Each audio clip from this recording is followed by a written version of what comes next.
Yeah.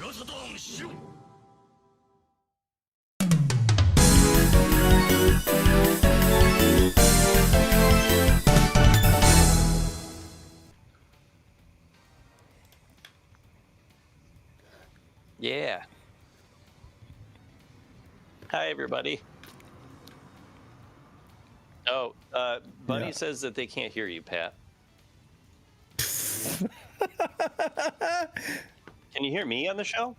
I can hear you just fine. Oh, wait. Oh, okay. Oh, now the stream is borked. Weird. I did speak too soon. Right before the show, I'm like, well, it's a good thing Pat's hosting the show because then we'll have no technical difficulties. Wow, okay. I guess I got to select my microphone now. All right, well, I guess we have to do that again. Okay, go for it. Okay, cool. Yeah, that was a lot of feedback. We can all be heard right now. Okay. Hello, everyone, and welcome to a brand new SHIRO show that has the most non-technical difficulties and the most stable internet out of any show on the internet. Welcome, everybody. Right. I am Patrick. With me is Dave and Danthrax. I use their names interchangeably, so, and apparently I don't have their name tags up either. So this is a good show so far. We're already in for a special treat of a show on top of the special treat that happened this week as well. So it's just been a fun week. But yeah, besides that, how all y'all doing? Doing good. Job this. Doing good. Been Jobu here too. Pretty busy, stressful week at work. So yeah, it's been pretty busy. But I have a long weekend because I took Monday off for a certain somebody's birthday. So that should be fun. So yeah, I'll get a chance to relax a little bit. Also, I'm wearing my 4th of 4 anime t-shirts on the show this week. This concludes my anime t-shirt month. This is my Samurai Pizza Cat t-shirt. There's a good podcast on that. Really good. Samurai Pizza Cast. Shout out. Good podcast on Pizza Cats? Yeah, there's a podcast on Pizza Cats. Samurai Pizza Cast. Good podcast. Yeah, good name. I'll have to look it up. How are you, Dave? As long as I don't freeze up on the show, I'm fine. Yeah. Didn't think you'd have stage fright this far into the show, Dave. Stressful week you mentioned at work, and I mean, my definition of that is I've been bringing my kid to work with me, so and they're she's just constantly asking me questions and like needing me to help her do this origami, and I'm like, honey, I have like 2 hours to finish what I need to do. 3,000 brochures. But the thing is, she's so sweet, I can't say no. So anyway, yeah, I'm just trying to compress as much as I can of me into the small amount of time that I have. But and then we got on here and I like immediately froze up, I guess. So I don't know. We'll see. We'll get him de-thawed. We have the heaters on standby just in case. Yeah, just put a heater on me and I should be okay. I'm just glad it's the end of the week. Mm-hmm. I certainly am too.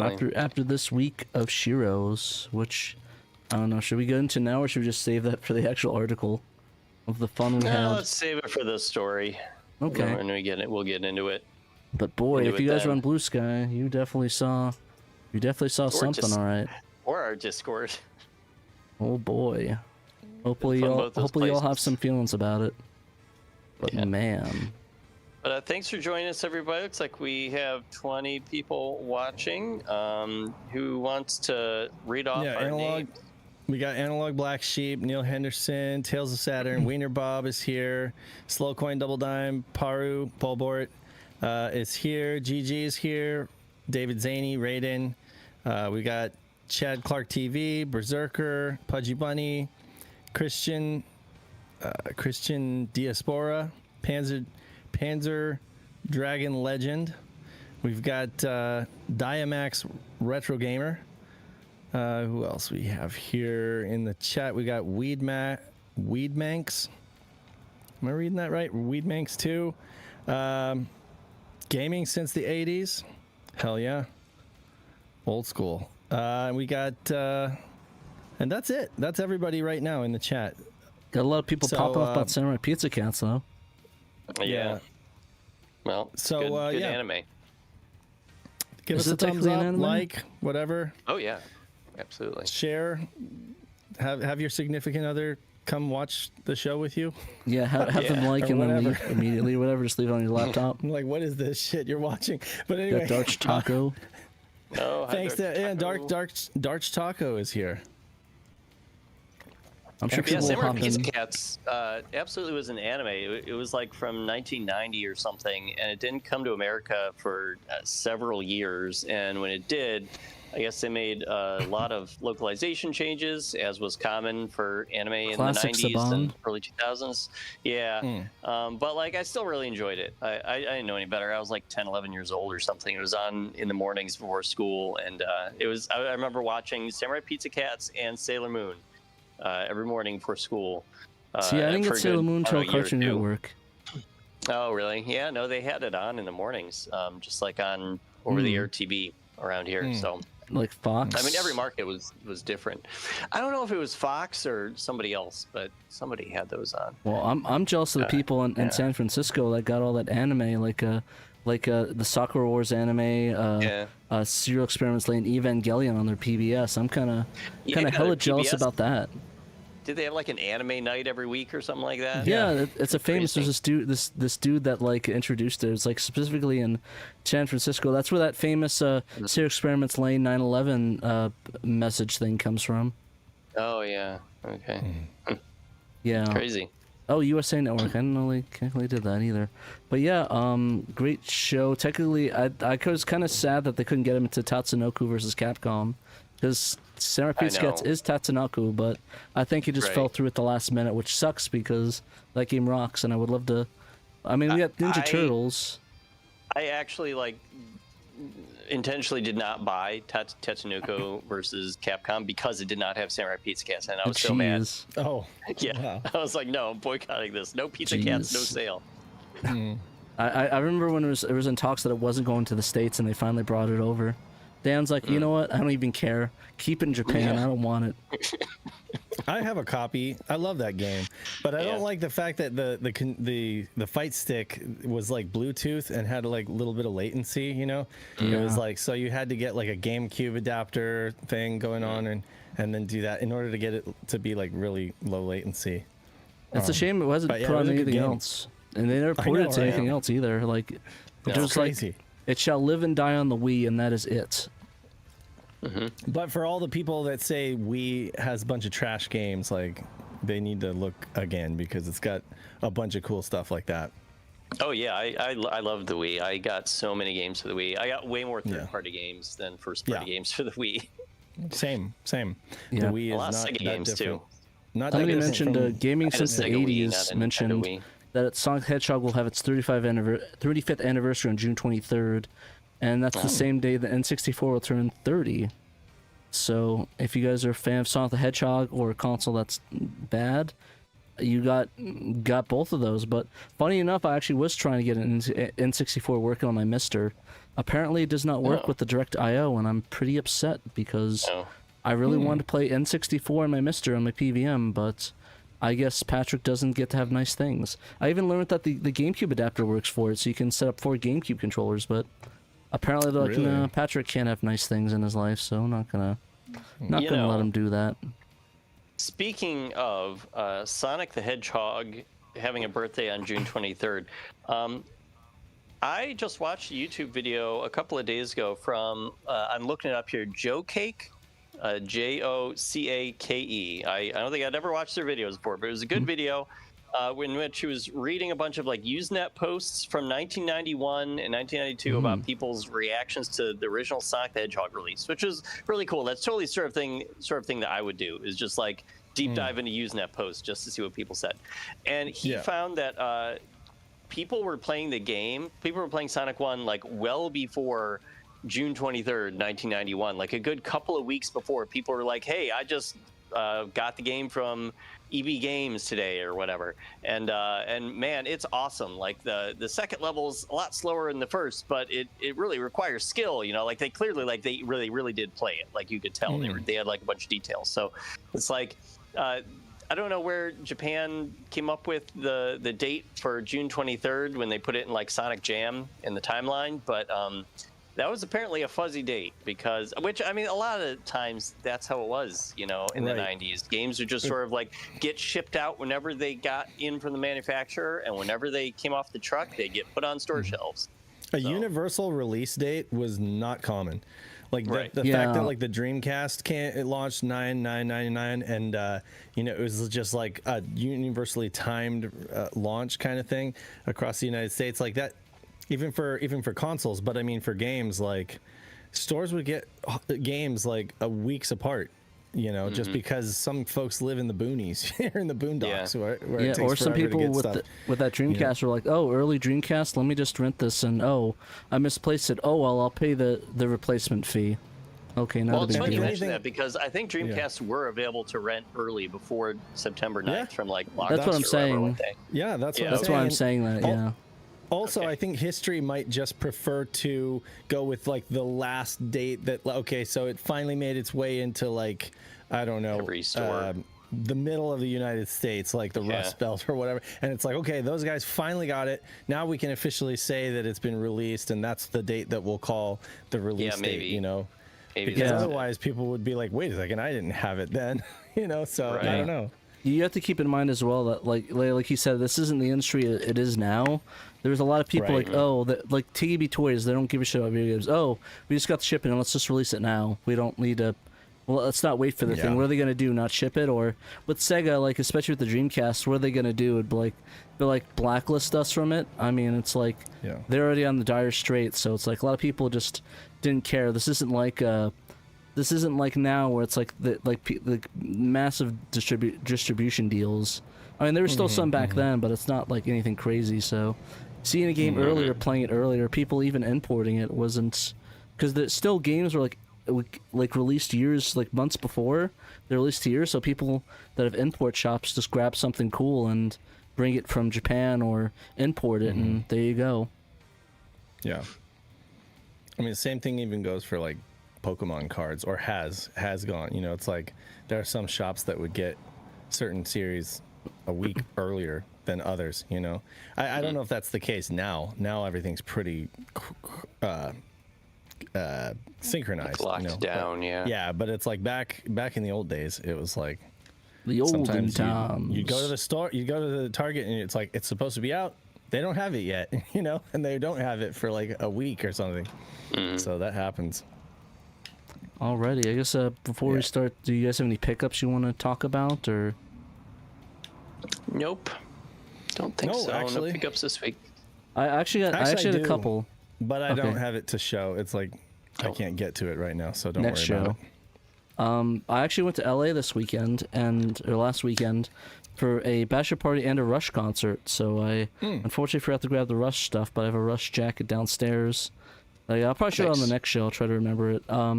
But I went to LA. Tom Sawyer. Yep, today's tutorial. He gets high on you, and then space he invades. He gets by on you. It was a good concert. I really enjoyed it. I really wish they played Fly By Night, but apparently Geddy Lee's voice is not very good with singing that, so he hasn't sung it since 1979. So I'm surprised that he's done. Yeah, it's crazy. He killed it. That was a good concert. Some guy's pants lit on fire, and I thought the bathroom was on fire, so that scared the hell out of me. I had flashbacks to the Station nightclub fire, and literally I was in the urinal, and I look over and I just see smoke pouring out of the bathroom. I'm like, oh no, Station Fire Club again. So I ran out immediately. I didn't wash my hands. I just ran directly out of the bathroom, and all I see is a guy on the ground ripping his pants off with smoke billowing out of his right pocket. Wow. Apparently his face blew up or something. Lights up and then was so high he tried to put it into his pocket to grab something. We didn't get the confirmation. It was either a vape pen or our phone. It looks like he had an iPhone. So usually iPhones don't spontaneously blow up like that, but usually the crappy the battery was punctured or something like that. Maybe, but yeah, usually the crappy the little vape pens usually light for nothing. Oh, so those things, those things go up in smoke. I'm curious. Somebody said smoke on the water. Was it standing? Was it standing room, or was it seating? It was sitting. Like how close? Sitting? How close were you to the stage? I was like 12 rows back. Oh, nice. Okay, so is Getty, is he still doing that thing where he plays like the synth with his feet, and then plays the bass? No, they had a synth player in the back, so whenever it's a bass heavy section, the guy in the back just takes over for it. Yeah, because that was always so impressive that he would basically play two instruments at once. Yeah, I'm surprised Alex Lifeson just killed it. Like he didn't miss a beat. He killed every solo, and the new drummer they have is fantastic. Like a lot of people were hesitant, but she killed it. Like honestly, I couldn't see her 90% of the time, and if you told me Geddy Lee was up there, I would have believed you. Like it sounded just like Geddy. So you mean sorry, Neil Peart? not Geddy Lee, Neil Peart. My bad. Neil Peart. I knew what you meant. Yeah, I messed up. Brain not work well, but I got some cool Rush shirts. Stop hogging the limelight. Exactly. No, I'm just kidding. Go ahead. Nice reference. But a long week. But after that I went around town. I got this cool shirt from basically I looked online for a game store, and Paradise Arcade Shock is out there for some reason. I did not know that. They have a warehouse store, and I got this cool Street Fighter Street Fighter Third Strike shirt I'm wearing right now. Nice. So very, very cool shirt. And then I also got some arcade parts. I got a official Sanwa ball top, and then I got a little dust washer for my arcade cab. Oh, that's so, the little dust washer that's a little bit closer. Exciting stuff. And then And then one of my friends I met up there from Japan got me the Tokyo Banana. It's kind of keyed out, but anybody familiar with Tokyo Banana here? No. There's like these little custard. What is it? There's like these little custard filled bananas. It's like Oh right, Tokyo. They sell them in the airport. So it's an actual little treat. Yeah, Tokyo Banana. So it's like a fondant thing, and then it's got there's different flavors, but I am familiar with it. It's a very popular like omiyage to bring back to all your family members and stuff like that. They have them in train really stations good. and stuff. The thing is that it's not gimmicky either. It's really, really good. Like I tell people all the time, if they're in Japan, get Tokyo Banana, because honestly, it's the best oniyage you can give, and it's like delicious. Like I love Tokyo Banana. They even had these Pikachu ones I got last time, but my fiance, when we went to Japan, she used it as a gift for other people. So I think we had like two of them, and I went the next day to eat one, and it's like there's none left. It's like where's all the Tokyo Bananas? Like, oh, I brought it into the office. I'm like, those are my favorites. So Rip. I think I'm gonna grab 3 or 4 of them next time I go. I was out with my friend Now yesterday, and we were just at like the Japanese language meetup, and then I was taking him home, and we were talking. He was like, one place I really want to go is this place called Trader Joe's. Oh my god, popular with all of the Japanese tourists. So I'm like, Iko, let's go. And so like we just went, and he's like asking me to show him like all of the popular, like the best stuff, and that's funny because he was thinking like, oh, this is all really good for omiyage, giving gifts, because a lot of the stuff is like individually wrapped, so yeah, and also like he noted all the little drawings of the labels and stuff like that. So I don't know, there's an interesting fascination of Japanese people for Trader Joe's, because they don't have Trader Joe's over there, but it's really interesting. They have a lot of good snacks though, so yeah, there's not a promo for Trader Joe's. I just thought it was funny. We're sponsored by Trader Joe's. If you use code SHIRO, you get 12%. No. But yeah, it was funny looking online though at all the people that were coming for the world. There's a lot of people there for the World Cup there. World Cup. Yeah, and there's a lot of people on Twitter and on TikTok that are going to these stores like people excited to go to Target or go to Costco and like freaking out about it, and be like, oh my god, or going. I think the craziest one is it's just It's funny, and I see people going freaking out about the Waffle House and how delicious it is and all this, and I'm like, oh my god. I'm sitting there, I'm like, is this what it's like to be like Japanese? And you see all the Western tourists like saying, oh my god, check out this awesome place I went to called Don Quixote's, and it's like oh god, or whatever. It's just like the most mundane. But hopefully people get a better understanding of why we get excited when we go to places like that, where it's like, oh my god, Don Quixote, or oh my god, these these awesome food places because we don't get a lot of those in America, or just the huge food different portions from what you're used to. Exactly. Yeah, it has been funny to see people on social media coming to America and freaking out over the huge portions and how much sugar is in everything and that sort of thing. Like, oh yeah, that's been funny. One thing he remarked on is, he went to Chick-fil-A and he brought back, he like bought bottles of Chick-fil-A sauce for all of his family members. That sauce kicks. That sauce hits though. You can't get this stuff, you know. So now he's on a quest to try every chicken place. He's tried Popeyes. He's tried Dave's Hot Chicken, but he hasn't tried Raising Cane's. And I'm like, you really need to do them all and let me know which. Has he gone to KFC yet? They have KFC. They have in there, Japan. you know? Well, yeah, but it's different though, isn't it? Like, it's probably shittier here. I don't know. It's probably better probably, there. But you should try it anyway. Yeah, just to see. maybe. I think I tried McDonald's there in Japan, favorite, but yeah, McDonald's, like even though McDonald's there are there like is so much restaurants better there or around the world, you know, that like we have here, like each country has different menus and stuff, you know, little customizations. Or they make the food to taste a little different. So, I mean, he might be surprised. The KFC chicken might taste a little different to him. Yeah, I mean, considering how expensive it is to visit the U.S. on Japanese yen, you know, he was very impressed with In-N-Out for their prices. Yeah. Well, like the quality, but also just their prices. You know, so like, because you know, for him, everything's a little on the expensive side, especially in California. On top of that, but yeah, so God, but that must be brutal. Like, yeah, it's pretty brutal, and he's going on savings, right? You know, and through August, you know, so it's like he really is depleting the old bank account. That stuff will go fast. So, like literally, like $2,000 in Japan will get you like the world there. It's insane how much like 2,000 gets you there. I know. Yeah, like US dollars there. It's like food. Just you don't even think about it. Like we stayed in like on the menu, right?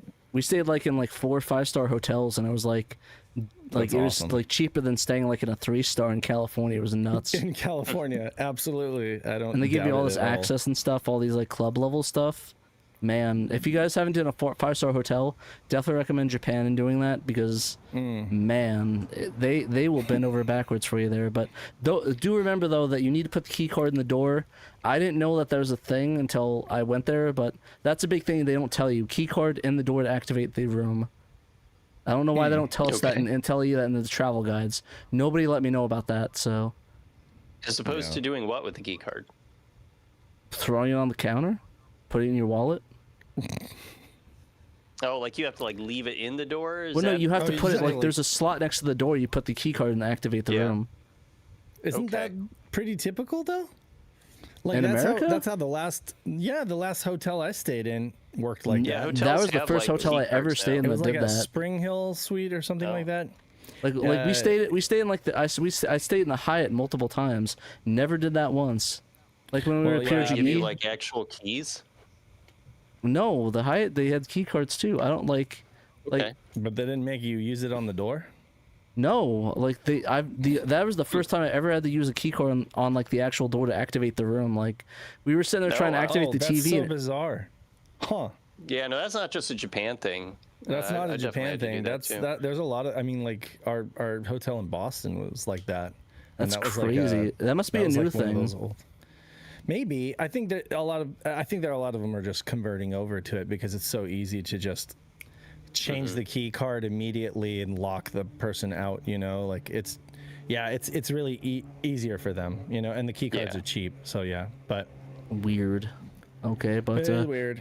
That was it for me. I guess let's get into some community updates. Sorry about the long update. We don't have a lot of news, so it's not going to be that long, so we should be able to breeze through it. Incidentally, now and his dad, his dad just flew in today, and I picked him up from the airport, and they're going down to Mexico to watch Japan versus Tunisia. Apparently, Japan played the last game in the World Cup. They played against Sweden, and Sweden was like a much higher seeded team than them, but they tied. So that was actually like really good for Japan. And so now they're going to be playing Tunisia, which I guess is much lower seeded. So it also bodes well. So anyway, now if you're watching the show, which he does watch this show, hi, hope you have fun in Mexico. But yeah, good luck. Make sure to get some tequila and get some good food down there. Swing by Rocky Point if you can. Okay, so I believe we're going to kick off our community updates this week with our tournament update. Our Puyo NetLink tournament update.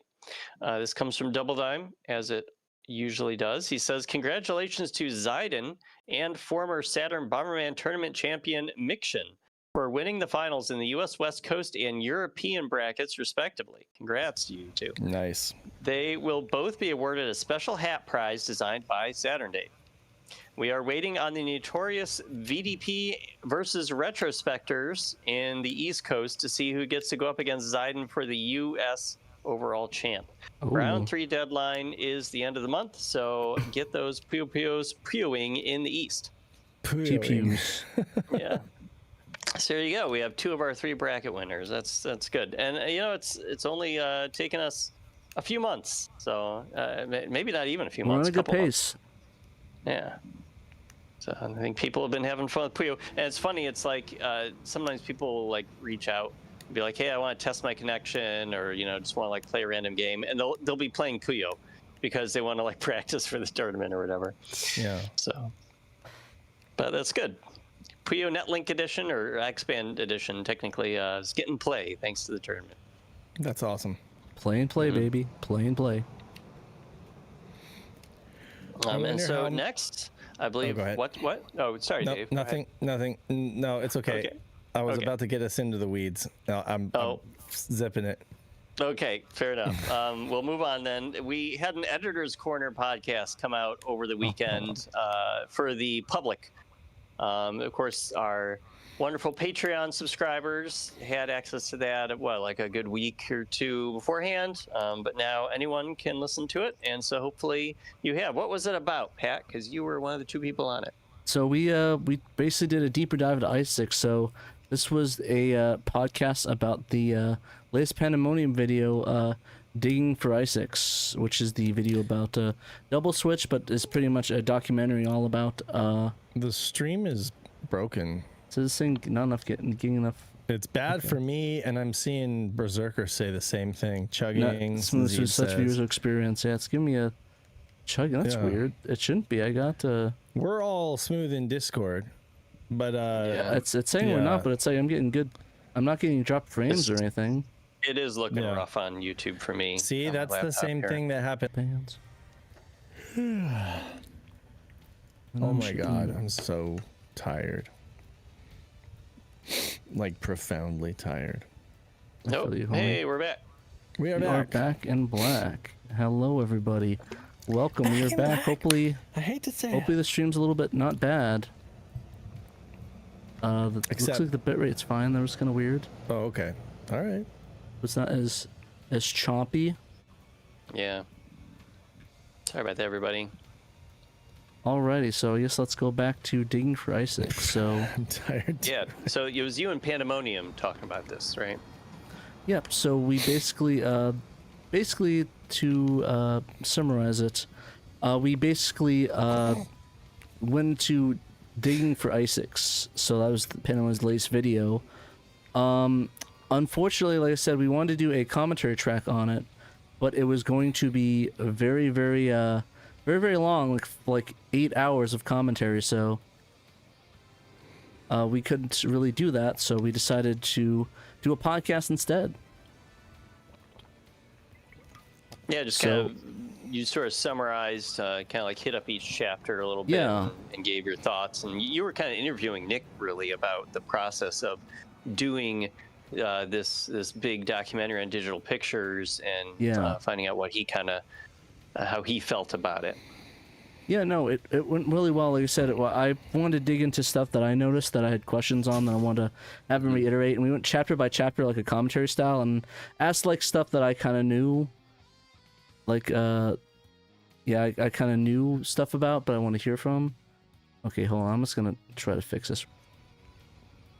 Alrighty then, we are back at 1080p, but hopefully this is not as laggy anymore. I guess my swiftly ambitions to stream at 1080, 1440p for a good downscale was in vain. So Sorry about that, guys. Hopefully you guys don't mind the quality, but it's not too bad. But you know, it's what it is. Maybe we should just do 1080p 30 frames per second going forward, so that we just don't ever run into any issues. Well, we do 60. 60's never had issues. And 60's never had issues, but I'm just saying, like, if YouTube's gonna start, yeah, I mean, no, that's fine. If 1080p 60 works, then that's fine. But it worked fine for the last one, I guess. YouTube it worked just doesn't... fine for the last almost 10 years that we've been doing this. Well, like SHIRO in general, but then all of a sudden in recent times, YouTube just hates it. Yeah, it hates it. Been smooth so far, so all right. Well, I guess I'll try us from the top. So it's we getting covered. Jittery on me again. Looks like I'm the jittery one. Yeah, no, I'm watching on my phone at like 144p just to kind of be able to monitor, and it would still look like a slideshow. Yeah, people are saying it's choppy and chugging, so it might not be anything you can do. It might just be YouTube is hosing us right now. Cause I'm not getting any drop frames, and we're at 10,000. It's time to stream on Twitch. Time to switch to Twitch. Yeah. Is this looking any better on our end, or I turned off the thing? Is it still choppy? Turned off what thing? I turned off the video stream because I had it going for webcam for Discord as well. Oh, I didn't see it. I didn't know you had it running. Is this a little bit better, folks? Okay. Is it not better? Yeah, seems smooth at the moment. Yeah. Okay. Alrighty then. I apologize for all the yawning. Let's take it for the top for the 4th time. Alrighty. Well. Welcome to SHIRO Show, everybody. We've got no, bad. Alrighty. So we covered.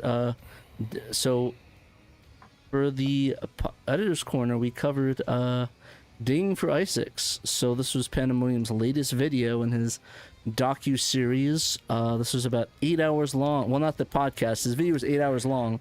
And we figured we wanted to do a commentary track, because we did for the last couple of them. But because, like, this was 8 hours long, we looked at each other like, we have to either do this in an 8-hour chunk or break this into 8-hour, like marathon, or break this into 2 hours. So we looked at each other like, nah, we're not doing that. So we decided to do a podcast instead, and it came out a little bit better.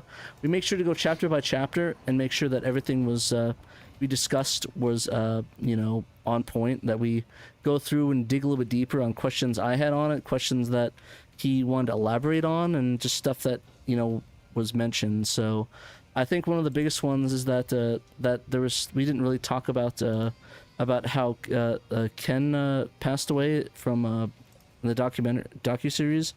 It turned out he had like what he learned, it was a sort of a cancer he passed away from, sadly. There's also us talking about the senator the senator stuff, and a little bit about how he got that interview, and we went a little bit deeper into that, talking about how he went to interview the senator in that video. So it's a really good deep dive on that. It goes through a lot of that. It's more like a discussion piece on the video, so I think it's a good commentary and a good companion if you want to learn more about the video. If 8 hours wasn't enough for you already, why not another hour and 30 minutes to get some discussion in. And unfortunately, one thing we did bring up that I tried to do when we talked about is that I was actually going to see if I can get Walter Koenig to talk about it a little bit, either from a video or during a panel.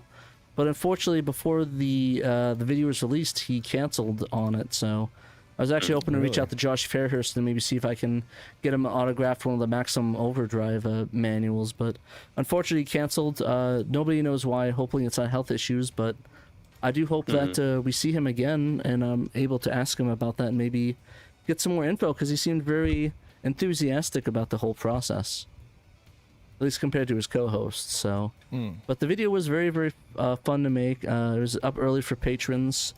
I think the next one we're planning on doing is a Dreamcast oriented one with some guests.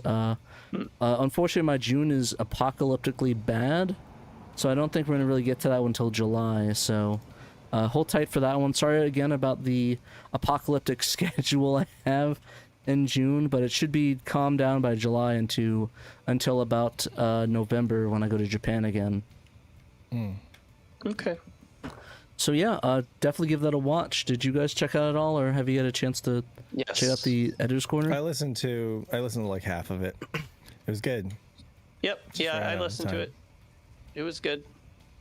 It was good, hearing Nick's thoughts on different things, and you asked some good questions, Pat. So yeah, if I think it's a good follow-up when, it's been a good month or two since we had that the ISIX documentary that came out. So I think enough time has passed where people might feel like, okay, let's get a little more in depth and talk about it now. People aren't going to be sick of it or anything.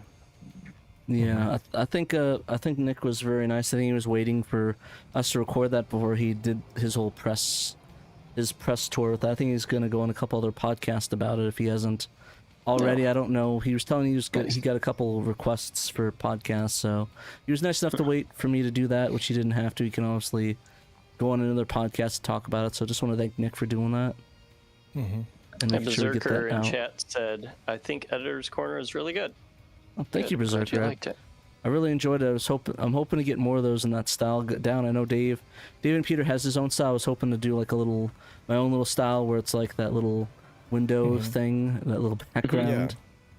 Yeah. So I kind of like that variety of it. So I think. I like the format. It was good. Yeah, I'd love to do more with Dave. I know we have another Dreamcast one coming up, so I think I want to get Dave on that one again. And I need to figure out something for Dan. Can I get into the thread? Maybe another mainline podcast. I'd like to do another one again. I'm just not sure of what or how we're gonna do that. But yeah, you'll have to let me know if you have any ideas. Yeah, let us know what you guys want to hear. If you guys want to hear anything specific or something, or interview somebody, we'd love to talk about people. Maybe we'll get the dude from Mr. Belmont's in. Let's just do a whole podcast on using AI in retro gaming projects. Oh God! Honestly, unironically, I do think that'd be a great topic about the AI and some of those projects going on. I think we need several of us in on it. Dan really wants to poke the bear. Let's go, baby. Well, I think it's important. It's an important discussion. I mean, it's like it's not going away anytime soon, and obviously we're gonna talk about that a little bit thoroughly, but. I think that'd be a good one, and I'm sure it will definitely be like divisive for sure. I definitely would love to get some of the programmers that have been using AI in the scene to talk a little bit about it, and of course our view, and maybe we get some very anti-stouch AI people on there, maybe to get some controversy, like what was it? What's the dude Mari? We'll do it Mari style, where I'll get into fights. Mari Povich. Oh my God. Nice. You are not the Saturn father, and then we'll just all fist fight each other, and Kirstens have sensor bars, and the lie detector determined that was a lie. Exactly.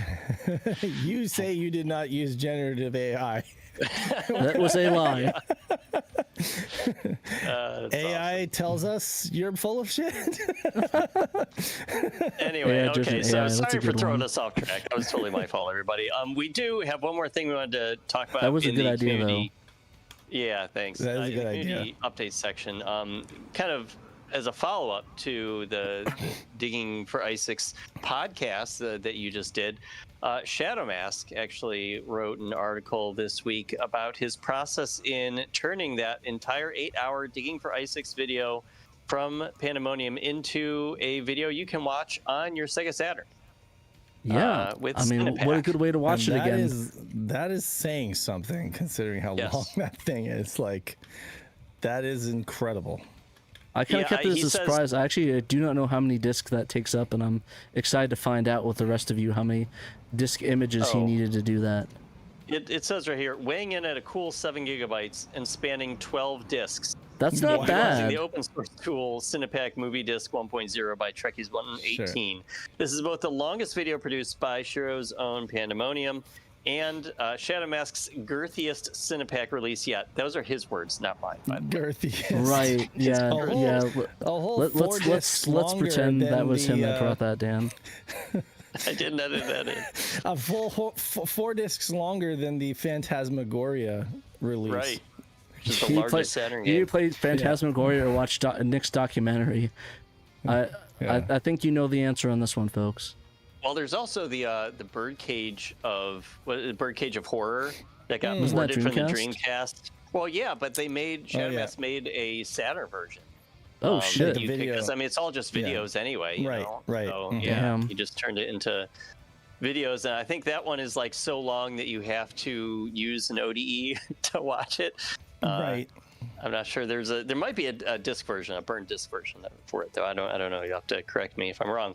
But anyway, so this new Cinepak version of Digging for ISIX for your Saturn does not require a VCD movie card, and it is compatible with most emulators if you don't have your own Saturn or if it's not handy. And it'll also work with, of course, optical drive emulators and with the Mr. FPGA. So however you want to enjoy your Saturn and your Saturn software, you can watch this documentary that way. If you want to avoid YouTube, you can download it from Sega Extreme. He's got a page up in the resources area for that, and of course is linked to from Shadow's story on our website, SegaSaturnShiro.com. Mm-hmm. Yeah, you can also download directly from Google Drive as well if you don't want to do Sega Extreme. Okay, yeah. If you have any comments you want to add, Shadow, if there's anything I've missed, by all means, let me know in chat here. I know he's in chat. So yeah, he says those familiar with previous Cinepak movie disc releases will understand the functionality. A title screen with music appears with instructions to press start to begin playing the video clips. L and R buttons navigate forward and backward between the clips, while X restarts the current clip and Z pauses. Each clip has a part and chapter number visible at the start to help you return to where you may have left off previously. So you don't have to watch this all in one 8-hour shot. It has some nice quality of life features to it. When you reach the end of a disc, a message to insert next disc appears. Which is your cue to restart the system and load the next disc. What most optimal ways to not watch it all in one shot? No, I was saying this is like the most optimal way to watch it. Oh yeah. Oh, ironically enough. Why wouldn't you? I mean, no ads are going to pop up like they would on YouTube. To be fair. This is true. I mean, there you go. There's another one. I didn't even think of that. I've been using YouTube Red so much that that was not a good word slip. I've been using YouTube Red so much, or YouTube Premium, that I you know what you were doing. What a Freudian slip, Pat. Yeah. That I think I forget that ads exist on YouTube. Mm-hmm. They do, Totally. Especially if you're watching on your TV and you're not like on a PC and you don't have you're not subscribed to YouTube Premium. Yeah. Anyway, so editing the entire documentary down to 7-minute clips, which is the maximum allowed by CPK Movie Disc 1.0, took a few days of solid work using Virtual Dub 2, Shadowmass said. An effort was made to create tasteful cuts. Yeah, to create tasteful cuts between scenes to preserve the flow of the original video as much as possible. So yeah, he put a lot of work in this. So if you have any interest at all in checking out this documentary, at least a little bit, for the novelty of playing it on your Saturn, by all means check it out and let Shadowmass know that he did a good job with it. I'll be loading this on here just in case I get isekai'd into a world where it doesn't have like YouTube. So that way, if I have my Mister, I can always watch PandaMonium's documentary on Digging for ISIX. So I have a suggestion. Next time you guys set up a SHIRO booth at a convention, whether it's in Phoenix or in Portland or whatever, I think that you should set up a Saturn, an ODE, and a TV that no one's playing. Just have it maybe up on a higher podium or something, and have that just playing one of these Cinepak versions of Nick's videos. Just have a PandaMonium video going all day. Especially this would be great. It's 8 hours Put long. it on Steve's prologue, because usually there's nothing playing on that. And that way you can sing along to Nick's video. Yeah. Just have a PandaMonium video going as a hype attraction, kind of higher up or something. It'll kind of bring people over, and then we talked about that. So we talked about something similar, basically, but it wasn't it was just playing these YouTube videos on a. I think the thing is they wanted to do a preview of one of his videos. I don't think we ever a demo ended up doing reel or something. We wanted to do this would be even cooler. We wanted it's a video playing on Saturn. A sizzle reel for his channel and just all of the videos that he's done. But I don't know, it didn't work out for some reason. think it's because he got screwed over by work and he couldn't make it. Oh yeah, he didn't end up being able to get there. Yeah, so I think that's the issue, and that's a great idea, Dan. I mean, just one of these documentaries will last like the entire day, the entire con. Do this like the second day, have like virtual cop going, in Cigar Alley. Like that'd be great. Make one that loops endlessly for that purpose, Shadow Mask said. That'd be kind of cool. Yeah, so this is cool. I think it's cool you do this, Shadow Mask. It's just awesome. a neat extra thing that people can do with their Sega Saturns in the present day. And maybe we'll have some use for it at conventions too. This is why we do it. It shows off the hard work that Trekkies put into. Right. Actually, he will modestly say, "Oh, it wasn't hard at all. All I did was tweak a few settings." The manual. I'm like, yeah, but it only took you what, like 10, I don't know how many years to like find those perfect settings, Trekkies, because you're crazy and you just are a perfectionist, But seriously, like Trekkies put a ton of time into that Cinepak player, and it's so much better than most of the standard Cinepak that we get on commercial games. So yeah. And then people need to take note that somebody mentioned about if this would look better on the VCD card. Actually, I think the Cinepak thing actually is a little bit better quality-wise than the Cinepak, the VCD card. Like the Cinepak stuff it looks just as good, if not the same quality. So I don't think we really need anymore. Like I was even looking at videos. I think that's why the VCD version of Lunar isn't getting as much attention, because the one Trekkies did for that didn't use it look, in my opinion, better than the other one. Yeah. So, in my opinion, I think they went above and beyond at this point. So, I just wanted to address that because people were asking about that in the chat. Yeah, and Shadow did say in chat, most of these movie discs end up being letterboxed, but because the Digging for ISIX video was uploaded in a 4:3 ratio to YouTube, the Cinepak clips were full screen 320 by 240. So, I mean, really, this PandaMonium video especially is just perfect. It's a great use case for it. Yeah. Yeah. It always reminds me that people mention, oh, I don't think I can watch stuff in 4:3. I'm going to be honest, I didn't even know it was 4:3 until somebody pointed out it was 4:3. I didn't even realize it was 4:3 the entire time that I watched the video. Like, that's insane. I was watching My Dress Up Darling, and they're watching like an old anime, and they even animate it like showing it in 4:3 on their widescreen, and it's just a cute little there's so much detail in that anime. I will say, like it's actually, I was floored by how much detail they put into that. But I love the fact that they're like watching old anime and it's in 4:3 So. Yeah, that's one thing. I mean, sorry, we're getting into the weeds. Yeah, but go ahead. We are in the weeds. It's cool that how My Dress Up Darling does, like, the anime will animate some of the anime that's being referenced, like in-universe anime is being referenced. Because like you don't really see it that much in the manga. They do show some panels of some of them, but like they go the extra mile to like animate some of these. There's like a crazy one in season 2. So sorry. I'm glad you recommended it to me, because I never would have clicked on it myself. Not in a million years would that have been a choice. But man, and I go on and on about how like good the animation is in those other things.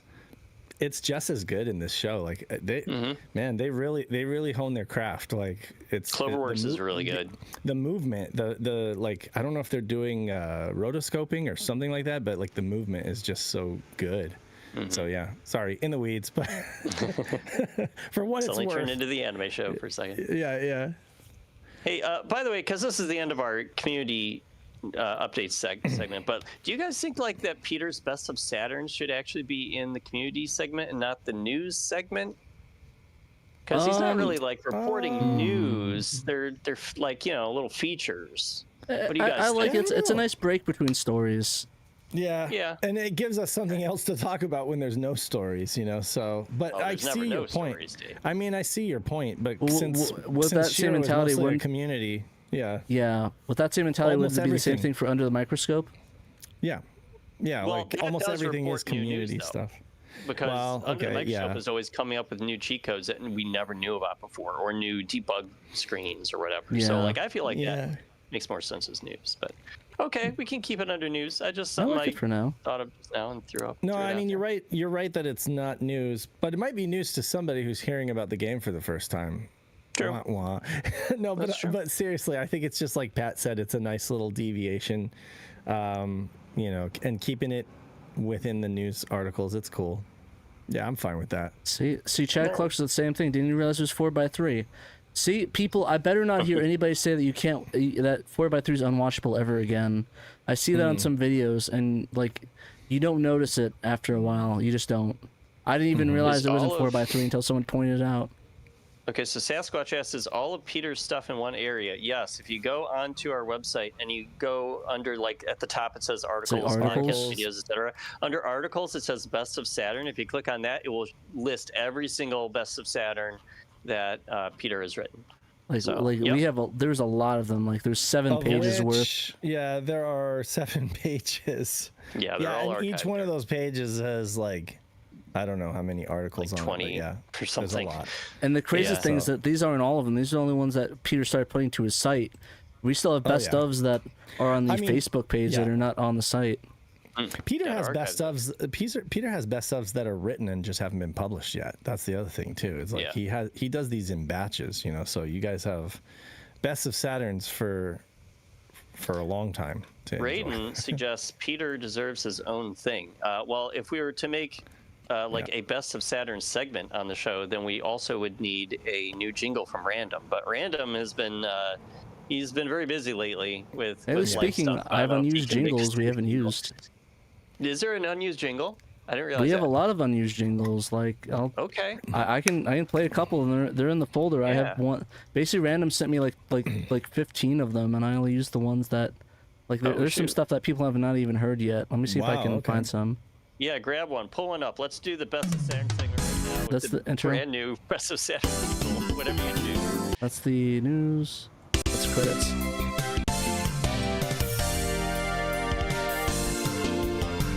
Like this one, I don't think we use. We use this one.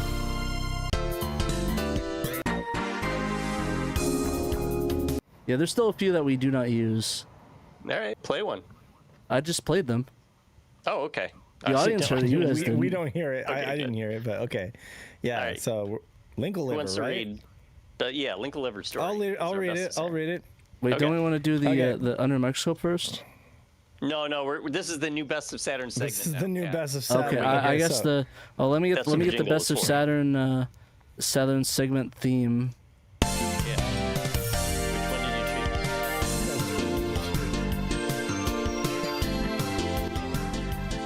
Which one did you choose? We got the random sound test. There we go. Yeah, this is the sound there test feature. Yep. All right. There's the Best Saturn story segment. Linkle Liver story, or should I say Wrinkle River story? I don't know. What's in a name, anyways? It's still have to debate. I'll argue that. I argue it. Right. Sorry, I'll let you go. Linkle Liver story is a cute 1996 Japanese action RPG released by Next Tech. The game revolves around Fox Girl Kitch and the Beast Folk trying to fight back against the evil Muma. Yeah, Muma, whose forces have conquered the land of the 4 seasons. Kitch must befriend allies, solve puzzles, and engage in real combat in this 2D overhead adventure. The visuals are very colorful and welcoming. The story is relatively lighthearted, and the game is more relaxing to play than a serious hardcore RPG. But don't let that put you off, as Linkle Liver is undeniably fun if you give it the time of day. As an action RPG, Kitch can dash, tumble, and jump, and can employ both magic and weapons in combat. Weapons can be grown from seeds and can level up to become more useful and powerful. It is rumored that back in the day, Working Designs took serious interest in localizing this game, but ultimately passed on it, unfortunately. But fear not, in January 2019, seeds planted by Paul Met and Aisha and Pennywise bore fruit as they released an English patch of the game for all of us beast folk to enjoy. And I know somebody that did a really cool repro of it too. Well, I don't know about that. That's up to interpret. I don't know. That depends on your point of view. But my point of view is that it was fucking awesome. Well, this was, I remember when everybody was so excited, right, Pat? Like, remember, like, even the SSG was still kind of doing stuff, you know, this was before he got, like, super busy. But, like, this was one of the first, not the first, obviously. There was the Shining Force 3 project, and there were a few other little things. But, like, this is one of the first translations that, like opened the floodgates, right? And then it was just like after this, it was just nonstop translation projects on the Saturn. But well, like, I would say that I see that the Grandia did, but I mean, I'm not going to discount this one for sure. This was. If you look at the timeline, I would say Linkle Liver came before the Grandia patch. Right. No, it didn't. And Grandia came before that. It came in 2018. But it wasn't finished. It was like a beta. Oh, technically, yeah. If we're not counting that. Yeah, it was a public beta that he was receiving help on, and like folks were giving him. So I mean, technically you're correct, but this was version 1.0, so it was like a finalized patch. Yeah. You know? It's a finished thing. They even translate the manual as a PDF. I believe Trekkie's iterated on the Grandia patch up until like 2021. Yeah. So I mean, it was. So yeah, but this was just like out the door and final, and it was one that a lot of folks were really excited about. So yeah, credit where credit is due. I wasn't part of SHIRO yet, but like I heard about this and I'm like, oh, what's this? I've never heard of this. It looks like a cute game, and I was really impressed. They translated the manual, and I was I burned a copy because I don't think I had a ODE yet, but I had like a pseudo Saturn cartridge, and yeah, I really liked it. Fun fact. That was my first exposure to the game, was through the translation patch. Yeah, fun fact that Peter doesn't mention in this article is that Nextech was also the developer for the Saturn port of Biohazard or Resident Evil. That's true. They also did Cyber Speedway. They did D-Third or D-X-Third. I don't know how you say that, D-Third. I think it's supposed to be D-Third. Like, I think the katakana it's kind of turned sideways. Yeah, so it's D-Third, yeah.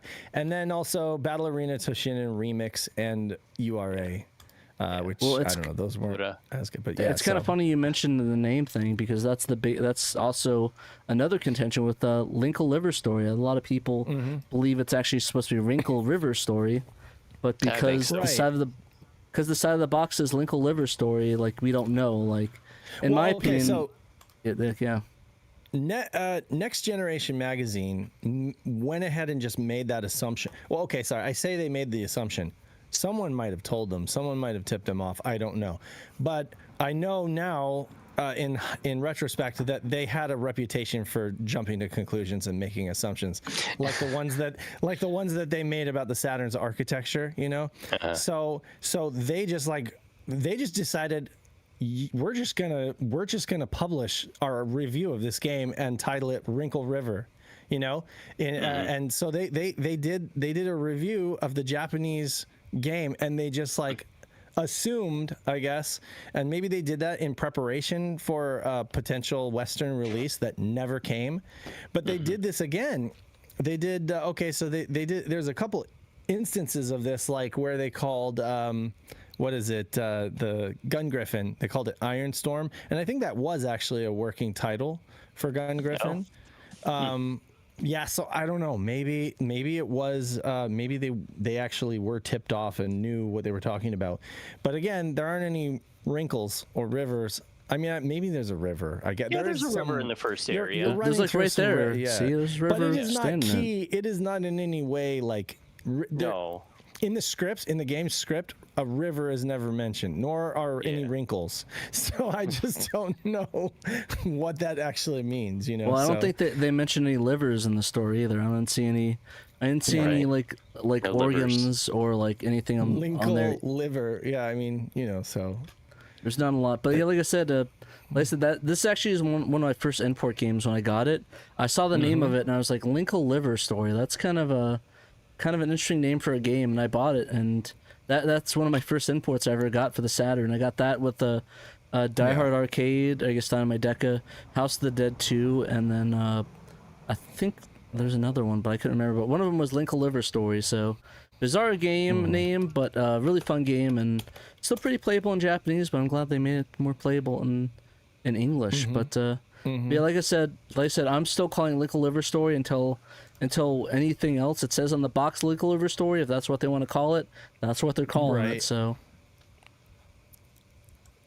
I shall fight. Yeah. Fair enough. And it is a good game. It was like, you know, a solid B plus tier RPG. Like, it wasn't maybe like the best on the console, but certainly not the worst. It was actually really good. I'm looking at Next Entertainment Co. Limited, NEX, to see what else they've done on Moby Games. It looks like they've done quite a bit of Resident Evil stuff. Resident Evil Code Veronica. Oh, they did. I think that's Source Next. I think that's the name of their other company, Source Next. They do a shit ton of the Resident Evil ports for PC. Like, wait a second. I think that's them, Source Next, right? Source Next. Okay, hold on a second, because this is. Then it might be wrong. This is Next Tech, because they did. Let's see, Cyber Speedway, Chrono Trigger, SNES, PlayStation. So they did like the PlayStation port of Chrono Trigger. Okay. Linkle Liver Story, Battle Arena Toshinden. Okay, so starting in '93, they did Ranger X. You guys familiar with that one on the Genesis? Yep. Ranger X. They did Crusader of Senti. Okay. They did Yu Yu which Hakusho. is like, this is like a spiritual successor, Linkle Liver Story to Crusader of Senti. Crusader of Senti, right? Yeah, they did Yu Yu Hakusho Gaiden on the Genesis. Nice. That's a good one. Cyber Speedway, Chrono Trigger, 95 Chrono Trigger. Let's see here. They did Pro Striker, Final Stage, Battle Arena Toshinden, Linkle Liver Story. I'll stay corrected then. It wasn't Source Next. I got those two companies mixed up. So. Oh, they did Choro Q Park on the Saturn.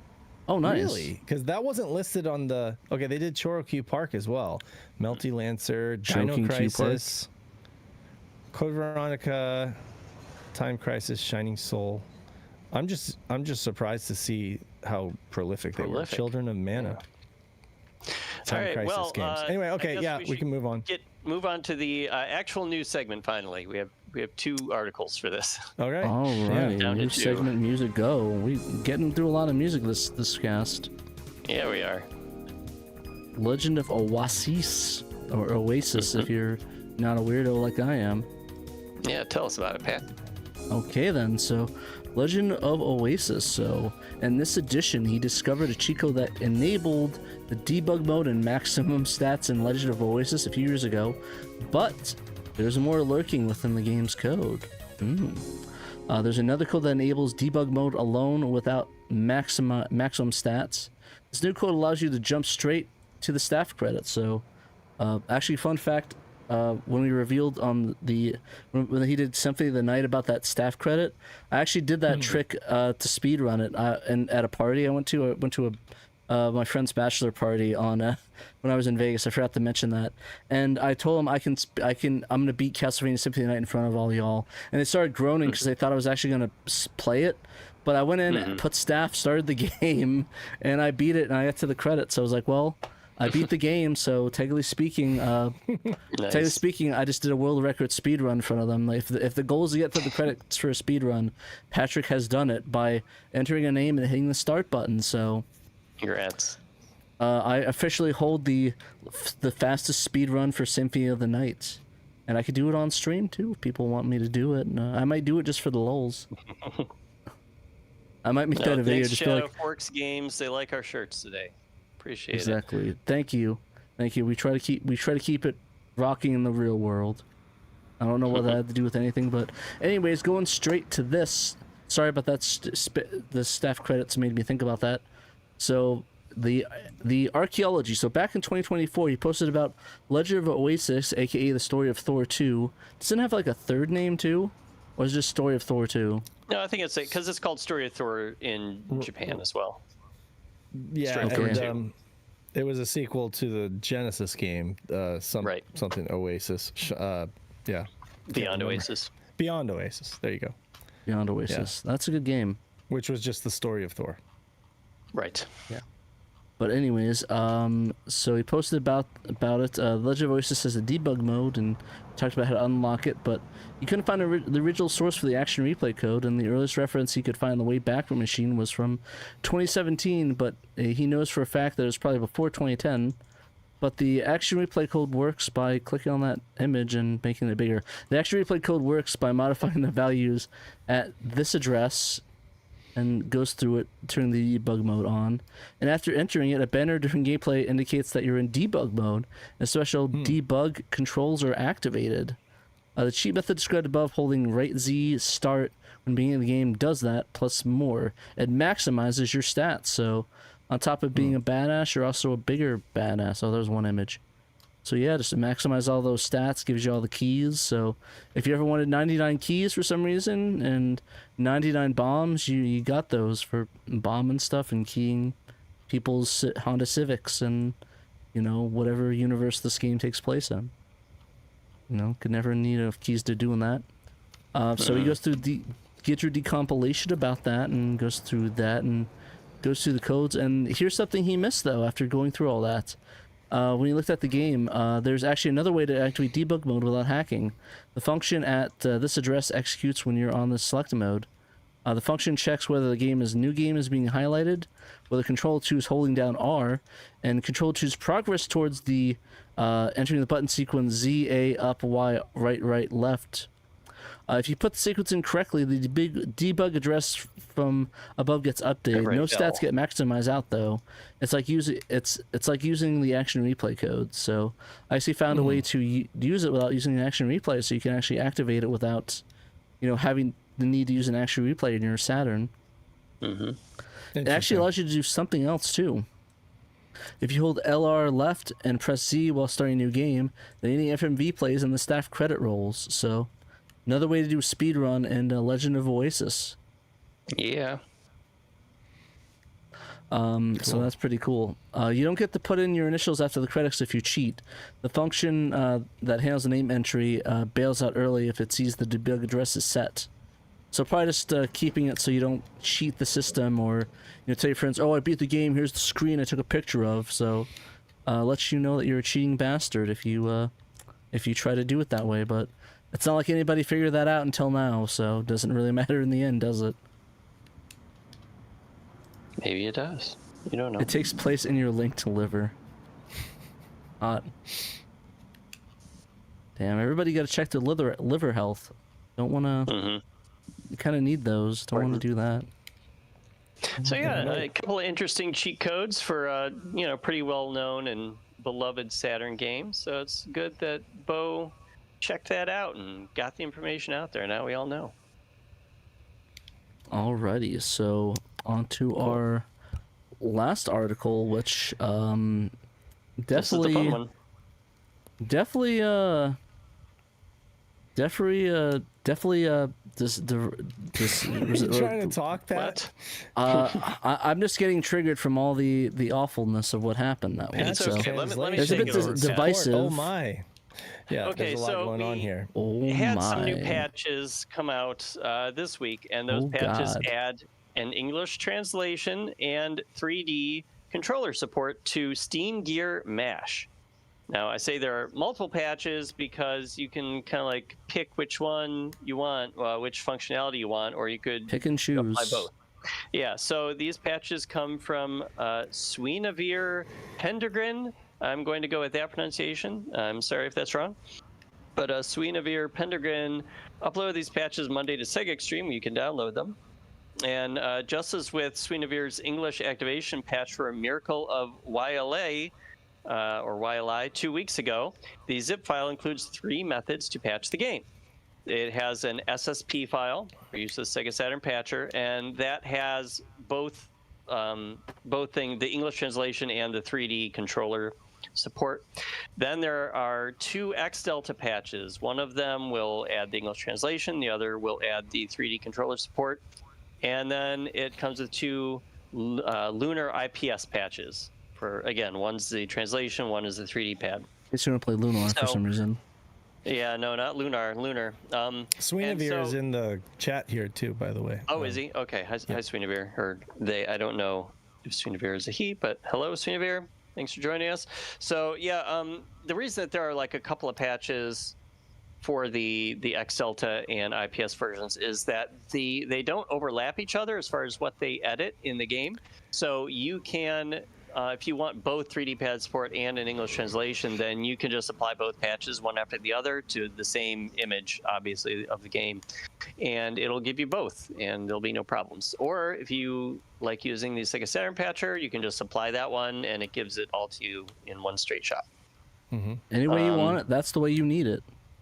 Right, exactly. So yeah, if you don't know, Steamgear MASH is a Saturn exclusive isometric shooter and platformer that came out in 1995 in Japan. Didn't come west, but it was rumored to be headed to Europe at one point. It was going to be published by Ocean Software, and I guess they just canceled it for whatever reason.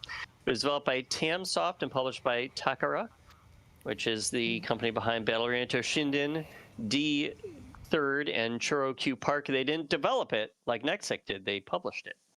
Right. Like we were talking about earlier, and several other games that made away to Saturn. Steamgear MASH only supports the standard control pad because it released 9 months before the 3D controller launched alongside Nights into Dreams in the summer of '96. Now, as far as the patches creation, on the resources page for this, these couple of patches, Swinavir thanked Joe, aka Sega RPG Fan, for the inspiration to add 3D controller support after Joe did a similar thing, or the same thing really, for High Velocity Mountain Racing Challenge, aka Toge King the Spirits. And that was, just a couple of weeks ago. Swinavir said, for the best experience in 3D analog mode, I recommend using Control Type 1 in the options menu. Similarly to Joe, who used ChatGPT to assist him in making his 3D pad patches, Swinavir used Claude/Opus 4.8 artificial intelligence to investigate Steamgear MASH and to create these new patches. I think Joe did do some code stuff on his own as well. He was just kind of like using AI to assist. I think Swinavir may have been exclusively massaging the reactions AI. in the chat. I'm not looking at it right now, but he used the AI specifically to do all this stuff. He's when we asked him, did you use AI for the translation, or did you use machine translation or whatever in the Discord server, Swinavir said the script was only 12 plus sentences, and I did use Claude to help out. You can't make everyone happy, but I hope more people just get to play this weird ass game. Said most of the menu text was stored as plain ASCII, which made overwriting the Japanese kanji straightforward. I ran into some obvious space limitations with the kanji to English conversion, but I've been able to work around them by creating a custom tile font to fit more characters into the native 16x16 and 8x8 slots. Swinavir is new to the Saturn hacking scene. Both of their projects just released this month, so they said they targeted Steamgear MASH because it was low-hanging fruit.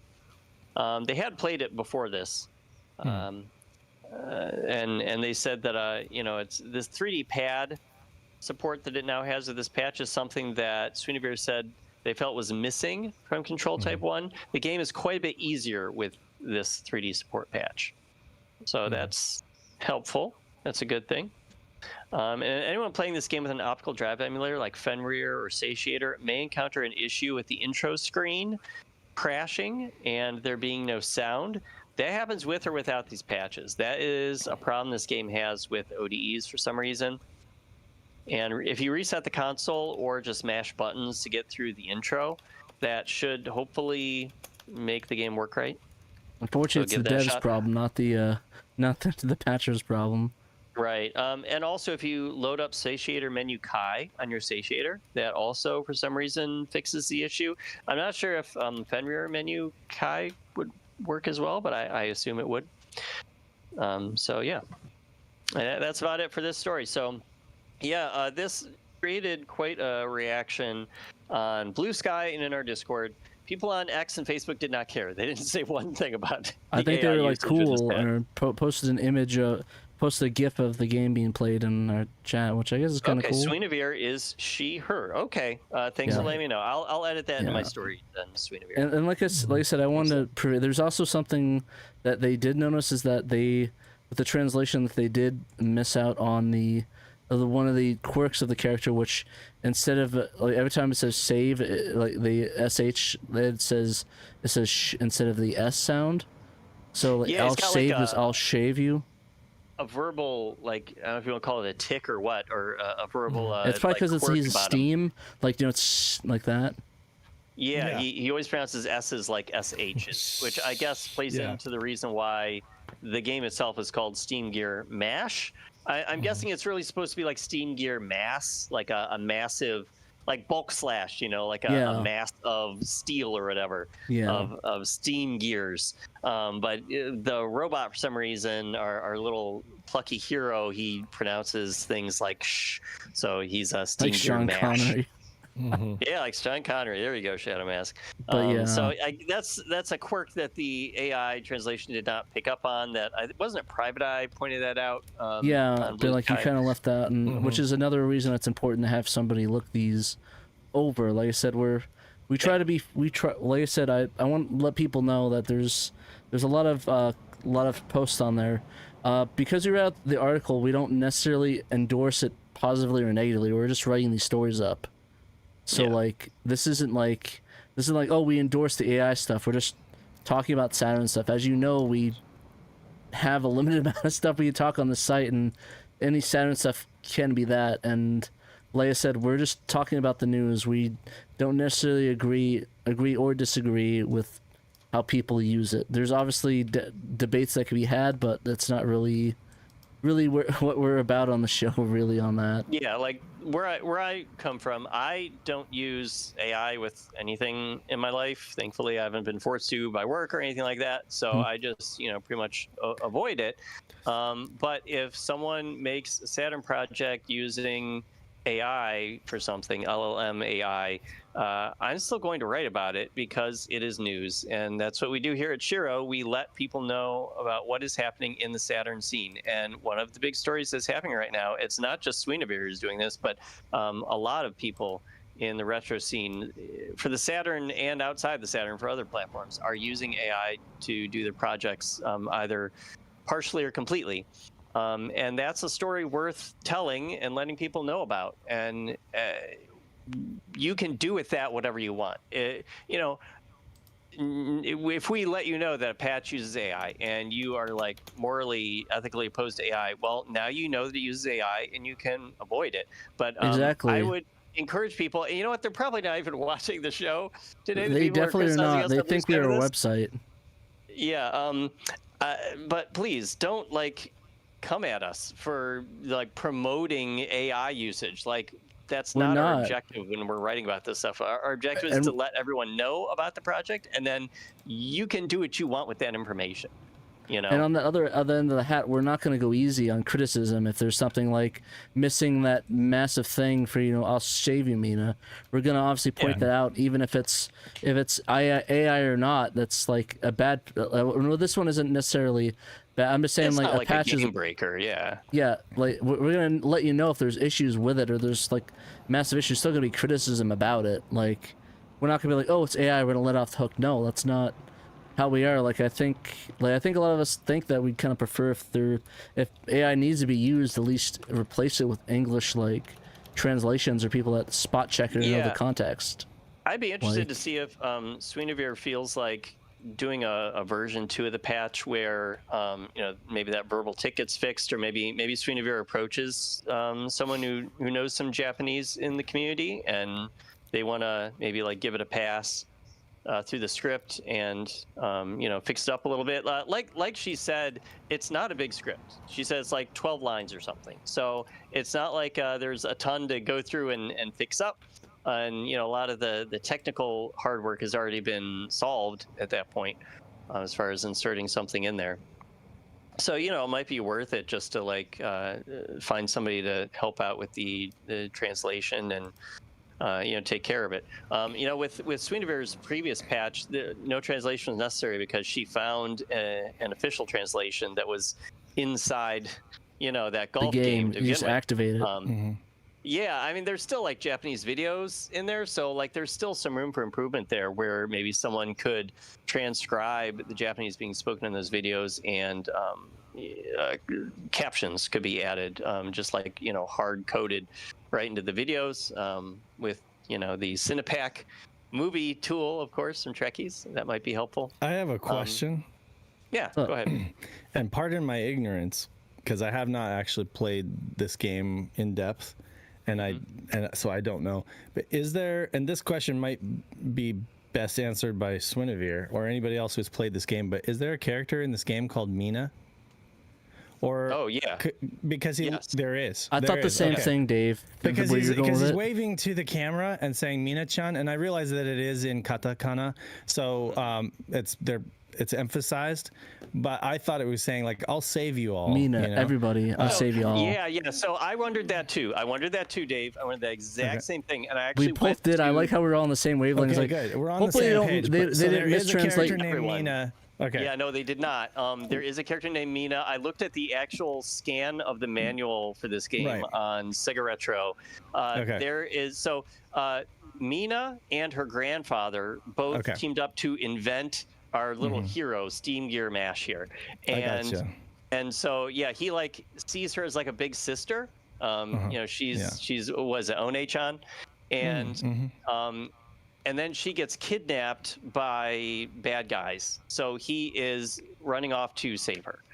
It makes sense then that they would use katakana to make sure that it's like there's no misunderstanding. They're talking about a name. Yeah, they're talking about a name. Okay, which is kind of like that's kind of what I was thinking. But I was like, I better ask because that would just be interesting if they chose to do. Yeah. So okay, cool.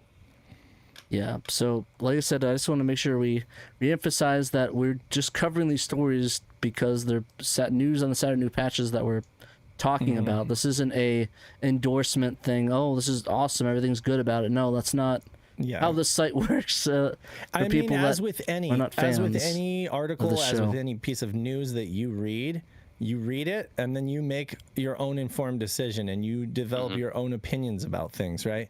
But we're a news outlet, and so we have to report the news, and we don't just like sidestep stuff or omit talking about something that is news just because we don't agree with it or because we do agree with it. People. We're not going, and by the same measure, we shouldn't be like, really heavily I don't know, what I don't know, sounding off and giving a lot more, a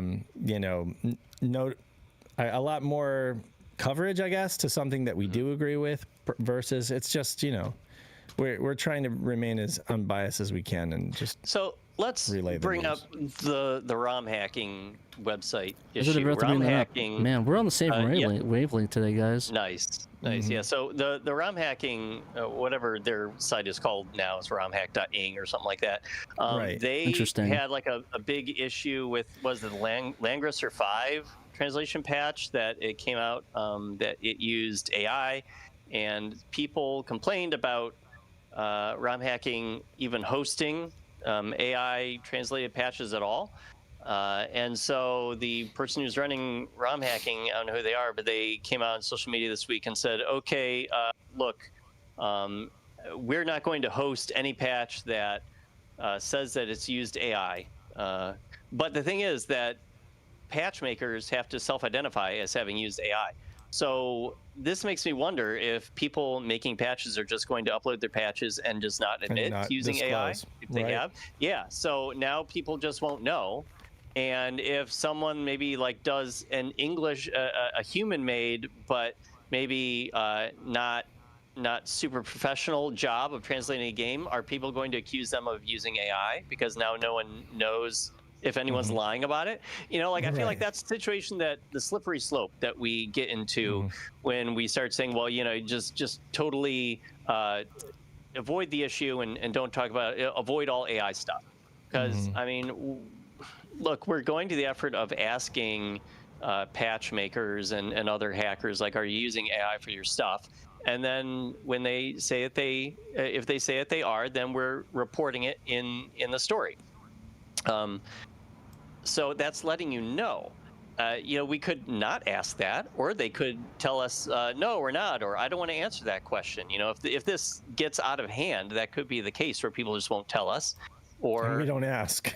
Yeah, or we just stop asking because we're tired of taking the heat for it. And now, now nobody knows what's being used exactly. for AI or not. I'd rather be transparent than not transparent. Pitchforks and torches for people, and people might be wrongly accused. Sorry, go ahead, Pat. Yeah, like I was just saying, just emphasize on that. I'd rather know and not support if I don't want to than support it. I mean, the patches are going to be leaked on our website regardlessly because we have an archive of running patches, so we can't exactly not do that because, I mean, no matter if you agree or disagree with the person or disagree with how it's used, we're in a Saturn archive, like, first and foremost. Like, even if the patches are, like, not even, like, just, like, a nothing burger, we still have it on our site. Like, I'm sure we have. I think we have the one patches. Yeah. Go ahead, Pat. I didn't mean to. Like we just have activation patches or something that makes the menu like change English real quick or like defaults it to English. It's like there. It's like it's not necessarily needed, but it's still a patch that's worth mentioning for the Saturn that exists. We're thorough. Yeah, we try to be thorough. Soundtrack or something. Yeah, we talk about it. And like I said, I think I'm with Dan. I remember I was talking to PandaMonium about it, and I think like at first I was kind of like agreeing that I'm not really a fan of a lot of the AI stuff, but then I realized when talking about it a little bit more and think about it, I think I'd rather have it disclosed and talk about it versus not. And we've been doing a good job like disclosing that and letting people know that the patch has AI in it, and I'm not sure. And like I said, I think that's, and I'm still disappointed in people. Like I was being honest, I was really hurt that a lot of people were being really mean on Blue Sky about it, saying, "Oh, I don't want to watch SHIRO anymore. I hate these guys. You didn't learn your lesson from Sega Gaga, huh?" And it's like, I couldn't believe that. Like it's the pretty lesson we took from hurtful. Sega Gaga was to ask beforehand and make sure that something's using AI or not before we publish the story. And so that's what we are doing now. We literally have learned the lesson from the Sega Gaga. Yeah, like I mean, the thing is that if you guys, if people think that you don't like, we shouldn't mention AI and don't give it a spotlight at all, I guess I can get it from that perspective. And I mean, if you don't like AI that much, I get that, but it's not an easy choice because it's like we're gonna either omit it and leave out that for Saturn, or stuff like Dan said that people just won't mention and be like, okay, we don't need to mention AI anymore, and then it's like there's no transparency and we don't know. Yeah, and you can't avoid it. Like you don't know. Like for all you know that we did that way, people would just submit patches and be like, "Oh, no AI use or nothing," and then it's either you have to find out by somebody analyzing it all the time, or people get falsely accused and witch hunt people for doing a patch, or whatever scenario you want to run in your head. And it's like, and like I said, we're not supporting or like not supporting AI by writing about these. That's not the point. It's to be transparent, let people know what's going on about it, and letting people know what's going on with the scene. Yeah, and I haven't seen Swinnybeer say anything in chat in a little bit, but if they're still watching us, want to let her know that, like, I hope you don't like feel bad about this stuff. Like, you making the patch brought this stuff on us. Like, this is our problem. Ultimately, we're the outlet. And you just do whatever you want. Like, we're here to just let everyone know what's going on in the community, and you can do whatever you want for this set. And that goes for everybody else too. Like you can do whatever you want. You can play or not play. If you don't like something, don't play it. It's as don't simple support as it. that. Yeah. You know what I mean? Like or we're just telling you it exists. Or just be disappointed. I don't think. Like I said, I don't think witch hunting really helped anything, or harassing people really did it. And nobody's making you play it. Yeah, just be like I said, if you don't like it, don't play it, or don't support it, or don't share it. I just don't. Yeah. I don't really think it's need to harass people about it. It's a little bit much. Yeah, like I mean, Wiener Bob, thank you for the $1.99 budget or buttery FIFA World Championship. Changing the subject here, I see. FIFA World Championship. Buttery? Yeah. Are we talking about the game? Yeah, FIFA. Well, I think it's the whole tournament. Oh, did he mean like the actual FIFA game on Saturday? I don't know if he means the World Cup or the FIFA game. I used to go buttery. Yeah, FIFA World. Okay, FIFA Road to the World Cup. That was the one on Saturn. So I don't know. Maybe I don't know if there's particularly great Saturn soccer games besides the online one, but. The Tecmo one's pretty good. That one looks really good. Have you ever seen the Tecmo football game? Obviously not Tecmo Bowl. It's like a Tecmo soccer game. They did a really good job. Just like they did a great job with the graphics on Dead or Alive, they did a great job with that Tecmo soccer game. Which I forget the exact name of. Yeah, I'm not sure either. I don't play bad games, so. I'm watching Shiro Mom stop bothering me. I love it. Shinobi. No, but I'm not able to play it. But like I said, I'm not a big sports fan unless it's Neo Turf Masters or like something like NBA Jam or something. We need a homebrew women's basketball game. Ooh, WNBA Jam. I'd be hella down for that. Yeah, WNBA Jam. There you go. Just make the Phoenix Mercury be completely dog shit garbage. Okay, J-League Go Go Goal is Tecmo's soccer game on the Saturn. J-League Go Go Goal.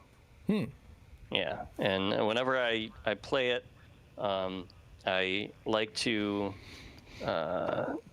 Where is it? There's one particular team that I like to play as because I watch them on the news sometimes on YouTube. Nagoya, the Nagoya Grampus 8. Because I watch Nagoya news on YouTube sometimes. So, yeah, they have a bunch of Japanese teams.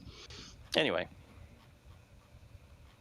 Well, if we have no more thoughts on today's fun subject of AI usage in... I think there was a lot of Steamgear, too much trauma on that end for me.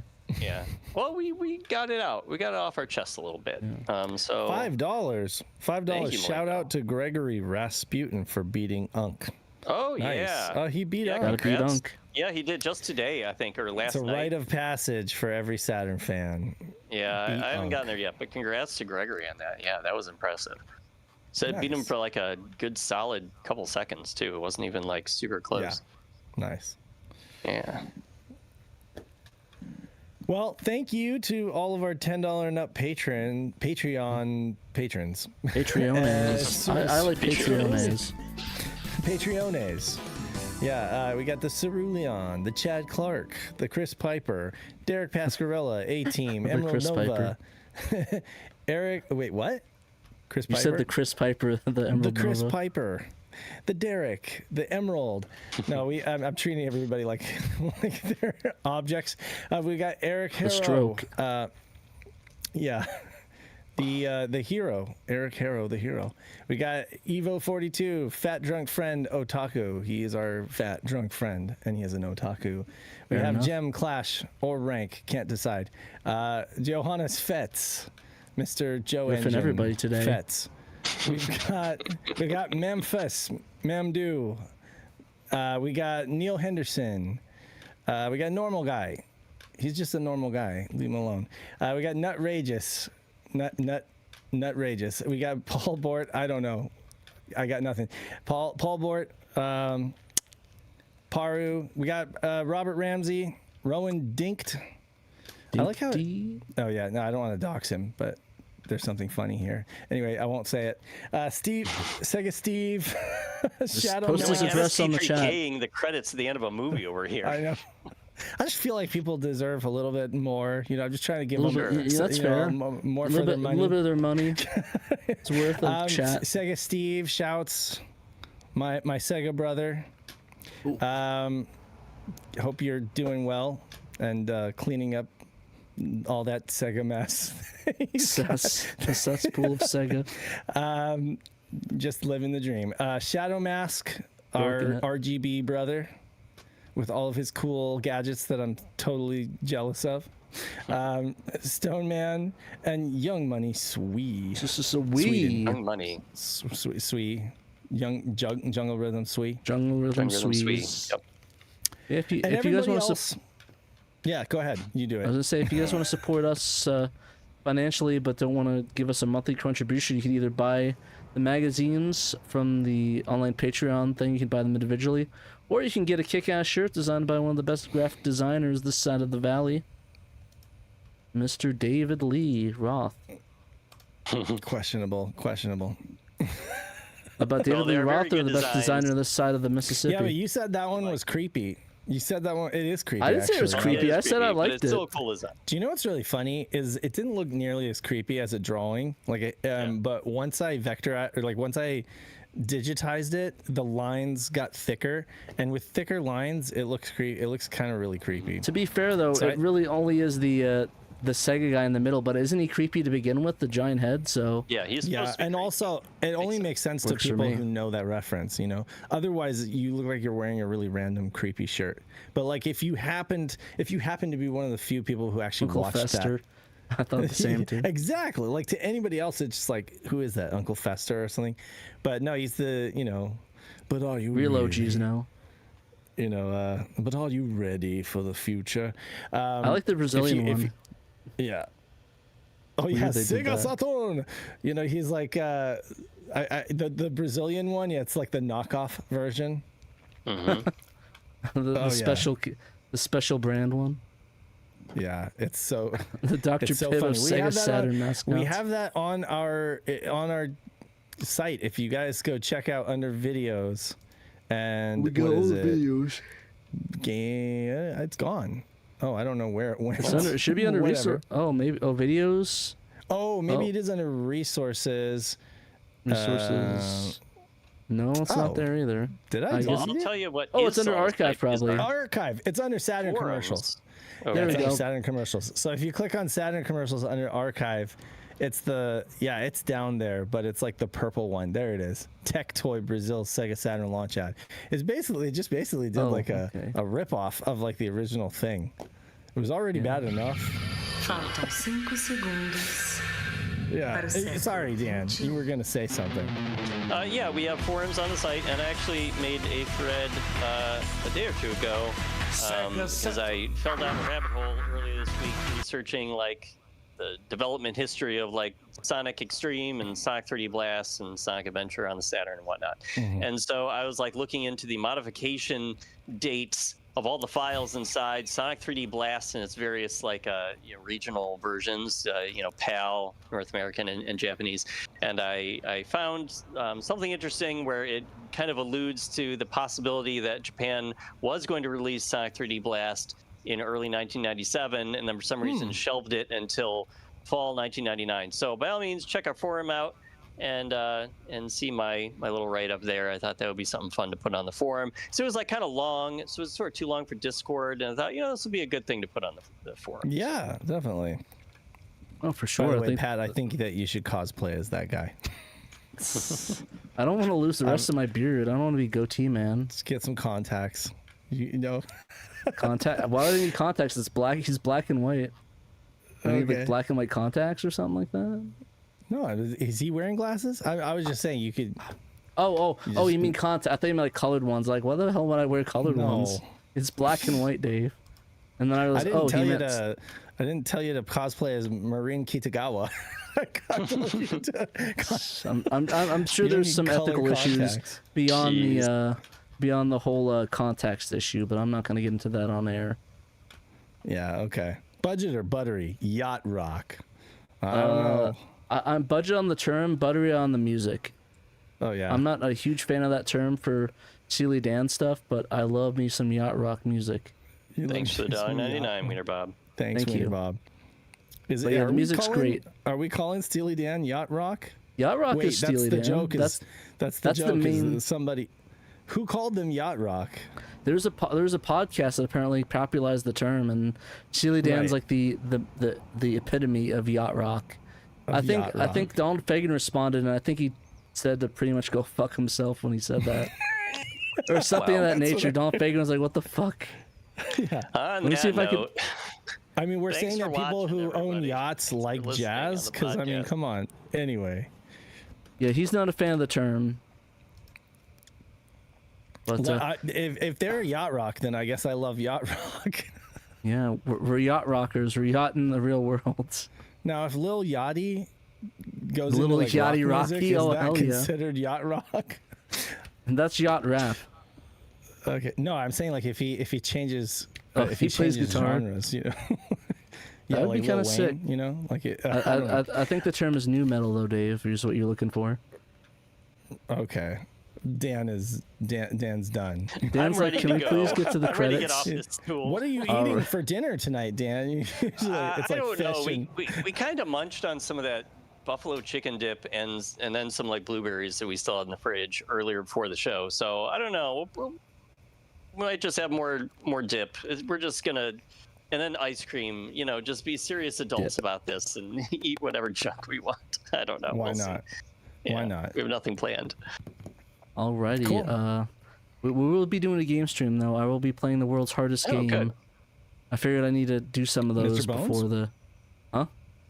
Mr. Bones? Oh, let me hold on. No, it's actually called the world's hardest game. We got ported to the Saturn for the showcase. There we go. Okay. Showcase. There we go. Made him disappear from saying that. tried. No. Anyway, so I've been Saturn Dave. Don't go anywhere. We got Dan Trax and Trainoco all disappearing Trainoco, reminding you that you must play Sega Saturn. Until next time, don't go anywhere though, because Pat's gonna stream. So we'll roll the credits and you guys can chill. But thanks for listening on podcast. Yeah, Bye. Definitely. Bye. Peace.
Hello guys, welcome. Got a new game we're gonna be playing for the Sega competition. Wait, I hit the second one. I'll do this. Hold on, yeah. Oops, I almost hit the wrong one. Whoops. Not good. Alright guys, welcome to the game stream. We're gonna play the world's hardest game by Irvolsoft, known for some great bangers of games. So we're going to play this one, and let's give it a whirl. Sorry, I was trying to adjust. Let's see. Style classic Saturn. The classic style. For people that don't know, this is based on an old Flash game called the world's hardest game. Basically, you're the red square, avoid the blue circles, and collect the yellow circles. Once you've collected all the yellow circles, move to the green beacon to complete the level. Some levels consist of more than one beacon. The intermediate beacons act as checkpoints. You must complete all 30 levels in order to submit your score. Your score is a reflection of how many times you have died. The less, the better. So, TLDR, I'm gonna die a fuck ton in this game. Don't know what you're getting into. Yeah, pretty much. Let's see how good I do. I've not played this game. I feel like this is a YouTube reaction video. Oh, well, they give you a little bit more fine controls, so I'm happy about that. Oh, shit. Okay, well, there's one. There we go. Oh, fuck. Okay. I'm not very good at this, so... Oh, can we get that? Oh, hell yeah. There we go. Don't even bother trying. Music's pretty funky, too. I like it. Alrighty. Oh, fuck. Well, we're off to a good start already. Fuck. Is there a way to move faster? Shit. Alright. Oh my god. Oh shit. I am not very good at the hardest game ever. Oh fuck. Okay, let's see here. Can I... Or I can dupe. Maybe I can practice going back and forth to these ones. See if I can just get some practice in. There's like no way to get across there without dying, because like I don't think... Can I run faster? I don't think I can. I'm stuck at the speed. I don't think I'm not able to run faster, just go in one direction. Yeah, I'm trying to figure out how to get through here. Go along the side? What do you mean the side? Oh, I see. It stops at the side. That's why. like the top right here. I see. That's what you gotta do. Like go back and forth. Okay, I see. There we go. Fuck.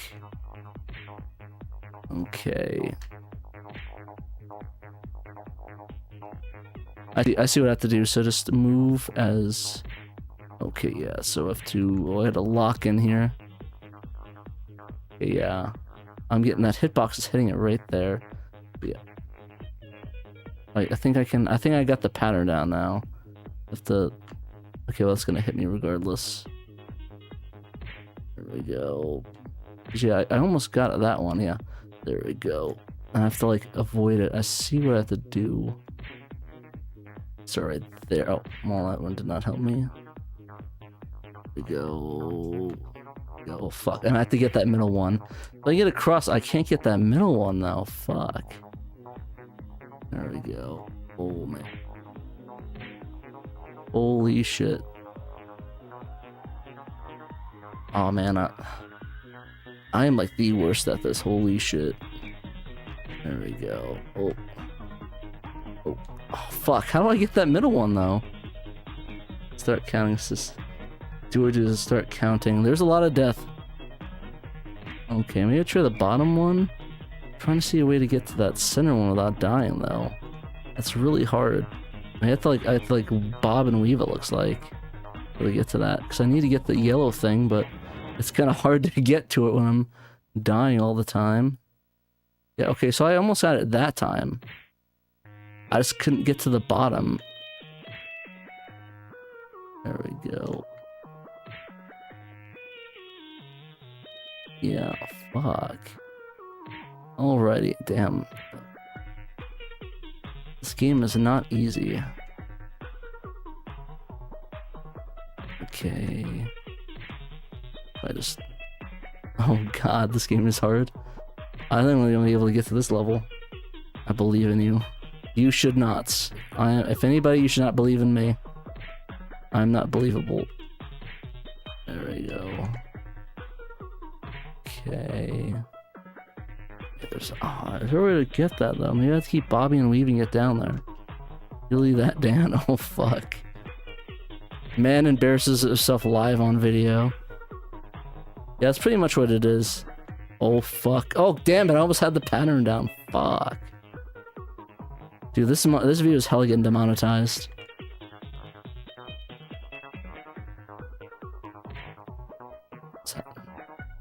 Oh damn. Okay. Yeah,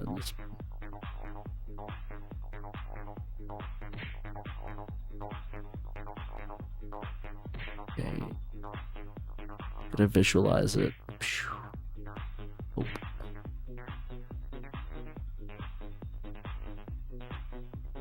Okay, well I got the little bit of the pattern down. I just have to figure out how to get to the middle without dying. Okay.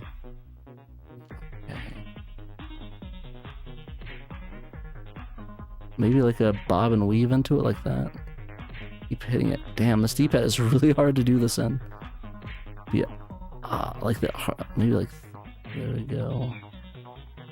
Go. Yeah, because I can't get to that center part. Get to the top inch forward a little at the time.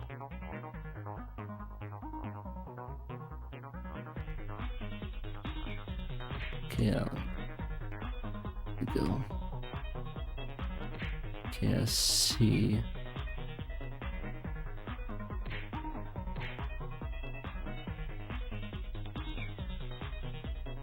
Okay, yeah, because I have to keep focusing on the pattern changing. Oh, and I keep getting hit by the edge of it, yeah. There we go. Just, yeah. Oh gosh, went too soon. Oh, damn it. I was too greedy. The greed was real in that one. Okay, I'm gonna think of, yeah, too much greed. Too much greed. Yeah, I think I have to do one story at a time instead of like the whole thing like that one. Okay, yeah, so.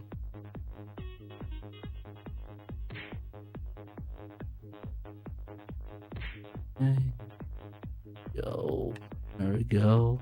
There we go. Fuck, I got it crossed. I just don't know how to get that one without the middle one. It's the hard one getting all the way down.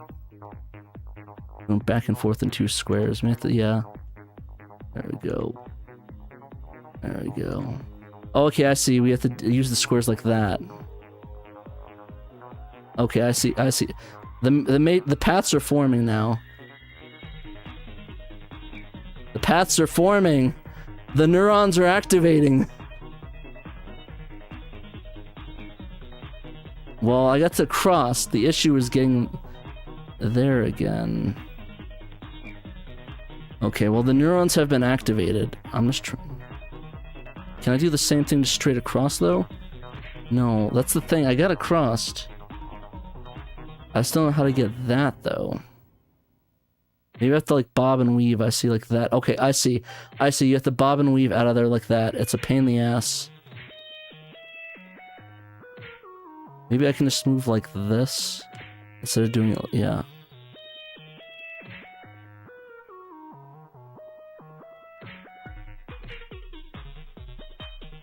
Because I have to bob and weave out of it, but it's hard to get that finesse, the finesse controls with it. Just because it's really hard to get that.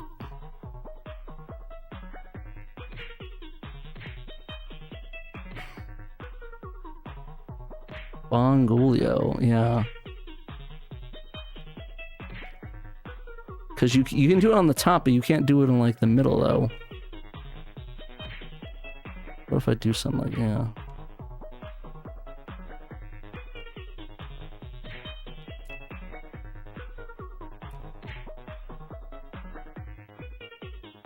Okay, so I'm trying to get back and forth between these two. Okay.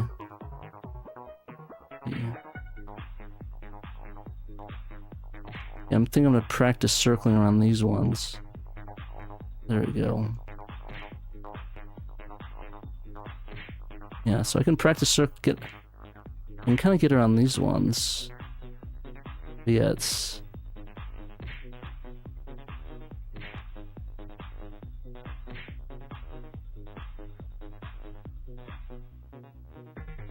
Yeah, I started getting there. To like go up and around a little bit.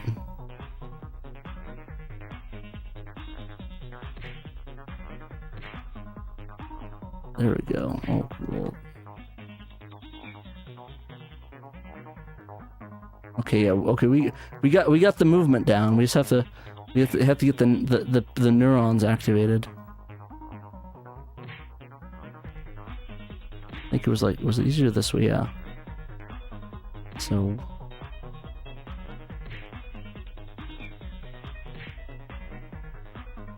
Okay. The neurons are activating and just not, the pathways are not being made. Yet at least, so yeah, like that.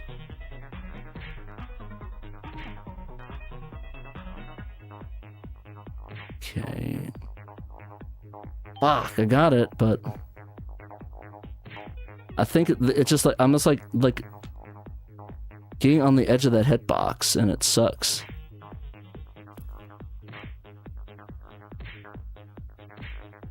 Yeah, I'm like, fuck, yeah, the hitboxes are so brutal. That's like, I hit it and it's like, yeah, okay, I have to do this one, then like that, yeah. Yeah, the hitboxes are so incredibly brutal.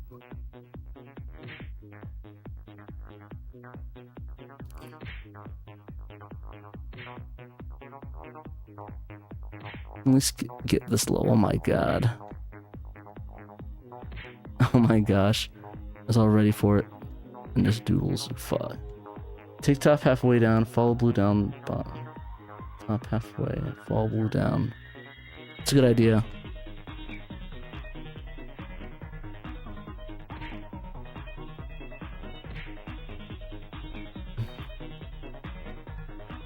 Oh god, I missed time horribly wrong on that one. God.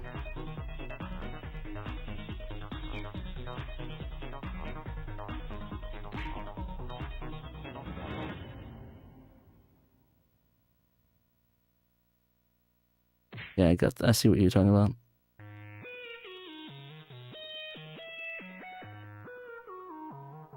Okay, I see where you're going for that one.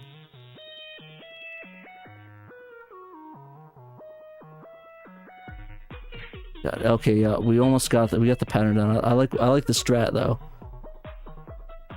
It's got not die horrendously.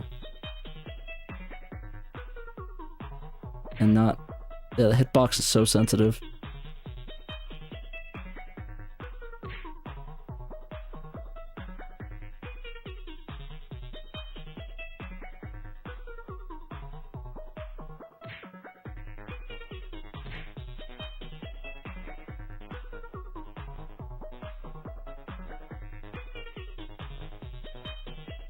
Fuck, okay, we almost got it that time, okay. There we go. There we go. Oh man, if I didn't go that corner, I would have got it. Okay, we're making some matrices for him now.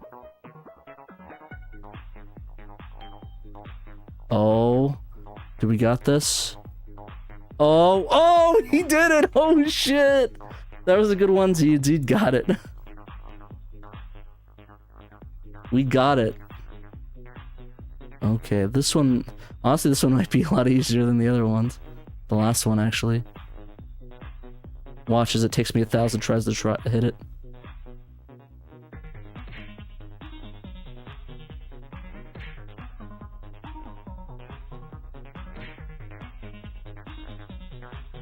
Yeah, the hitboxes are just so brutal in this one.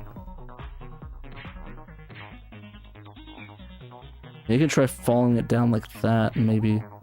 Because, yeah, this one's pretty difficult. Yeah, I figured I still have enough time to get on there without... You need to, know the exact hitboxes or else you're gonna fuck up so bad. Yeah, like that. You need to, know...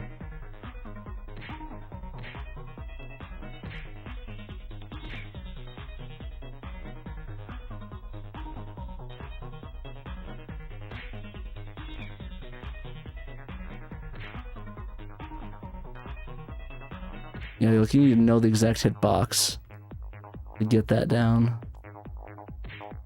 Oh god, I almost had it. Just get nicked on the corner. Oh, I went too fast on that one, that's why.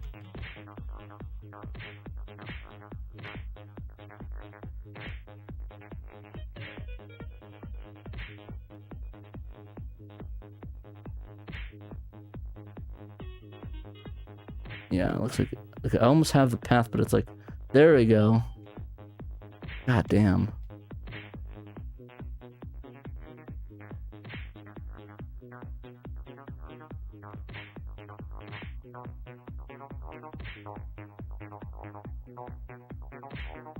Fuck. There we go. Oh, damn it. The hitbox is so sensitive that you have to get the hitbox down without dying horrendously. There we go. Fuck! Yeah, the hitbox is really, really good and know exactly how to do it.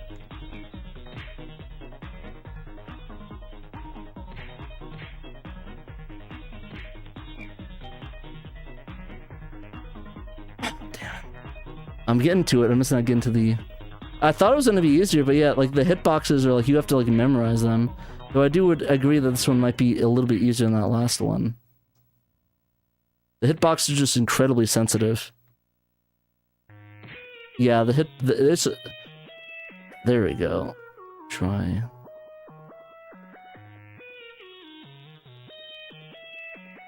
Yeah, the hitboxes, you need, incredible time with it. Because yeah, even if you nick it a bit, you're gonna... Because I keep hitting the top one because I'm not leaving on time for that ball to get there.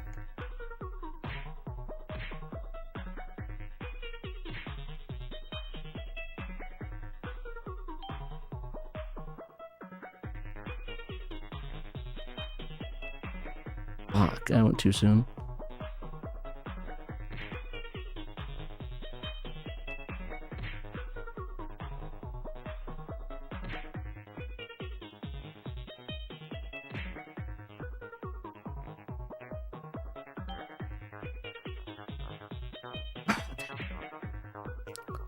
Yeah, there's no way you're gonna play this on an LCD screen for sure. Damn, yeah. Pat. What's up? See you playing the world's hardest game. Yeah. Pretty hard. I actually found it easy when I first played it. Yeah, I am not. Then again, school left us unguarded with computers for quite a while. Oh, I got it. There we go. That one was There easy. it My is. ass, that was easy. You have to keep in mind I also have old man reflexes, so... That's okay, it's okay. Just keep going. It's all about rhythm, actually. That's one way I... Oh, damn, I almost got that one. It's like third try. Yeah, this one's actually pretty easy once you understand when Yeah. to start moving. And again, my memory is all fuzzy. I kind of don't remember when to actually start moving. Yeah. It's been ages since I've played this Yeah. game.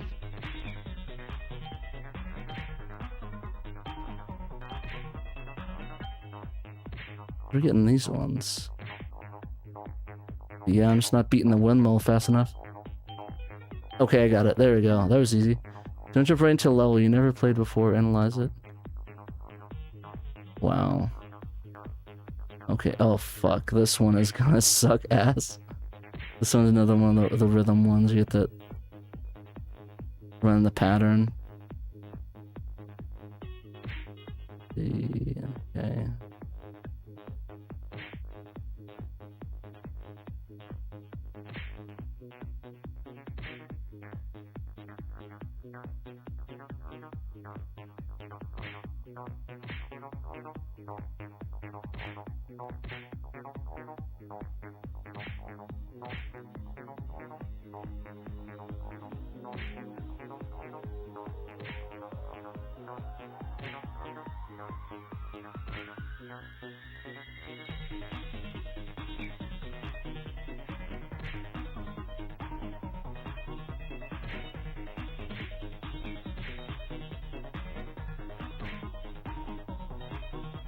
Let's see, I'm trying. Leave after that one. That there. The next one. I think that white one's always free, so another one, there we go. Okay, so the next one that's free. It's like that blue one. There, okay, cool. We're good on that. Okay, that's just a safety spot. Let's see for this one. That blue one in the corner looks safe. Or not. Well, it's a checkpoint to me, so that's good. Okay, well, that one's not safe. Let's see. The next one is safe. Is that the white one after it looks safe? There we go. Yeah. See, the next one that should be safe is, if I'm on the edge, is that blue one down there. There we go. Okay, next safe one looks like that white one right there is going to be safe, so yeah. Damn it. Okay. It's this white one. Okay, the white one down here. That's the blue one. Okay, the next one that's kind of safe is that white one's completely safe. So if I make it like that, but there we go. That white. Damn it! I got. Okay. There we go. Okay, let's see. Next one's the blue one. Next one again is that white one. So I need to inch off a bit. There we go. White one's safe. Okay, now I have to be like right in the middle of that white one.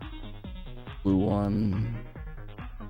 I can't be on the edge of that white one at all. Like right there is the only safe place for it. Next one is that white one down there. Next safest one. Let's see, next safe one. Okay, the next blue one should be safe. What about after that? Okay, looks like that blue one should be safe, I think. There we go, we're good on that. Oh shit, that's close. Next safe one. That blue one is safe. Oh, damn it! The white one, blue one, the white one not towards the edge, other white one. Let's see, the blue one. White one also looks safe. Or not. Right. Blue. This sucks because I have to analyze it all and it sucks so bad. Blue one. Or not. White. Blue. White. Oh no. White. That blue one. Not too close to the edge of those though. Wait, blue one. Let's see. That white one, but not too close to the edge of it because it's gonna trip me. Let's see, that white one over there should be fine. And that blue one. Let's see. And the white one. No, the white one's too dangerous. Let's see. Oh god, that blue one should be. Oh, if I didn't go wrong. There you go. And I'm just trying to rush through it. The white one, there we go. White, blue. Again, not too. Ooh, that was close. This blue. Oh, not. White. Man, this is making for a fun stream, I can tell. Fuck. I didn't look in the chat. It is. 65k deaths. Blue. Let's try that white, but not too. Oh, I was too slow on that one. White. Blue. That white one, but not too far out. There we go. And the other ones are safe for a little bit. The one's also safe. White one's kind of safe. Oh no, the white one is not safe. Blue. Fast enough. The white. Blue. Okay. White. Blue. And like pretty much all. No. White. Blue. I sound like a maniac. White, blue. You need a notebook for this. Notebooks are for losers, son. I memorized this shiz. I already got it memorized for the most part, just all about not messing up. Alright. That was dangerous one.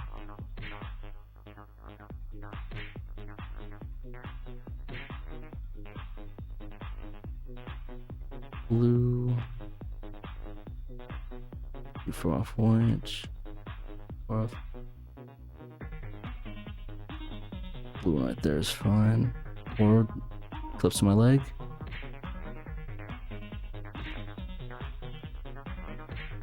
Oh, it's white because it's white, not blue.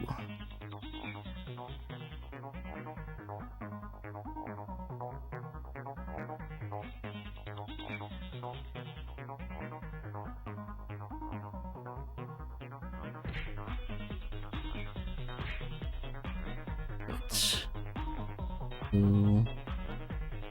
Wait, no. Top of that. This game is, well, the game is going to be definitely the most played. For me, at least. This game actually is really fun. Internet classic. Of course it's going to get played a lot. There we go. Let's see the next available one that's not going to wing me. Okay. I think that white one can wing me if I get to the right angle. Damn it.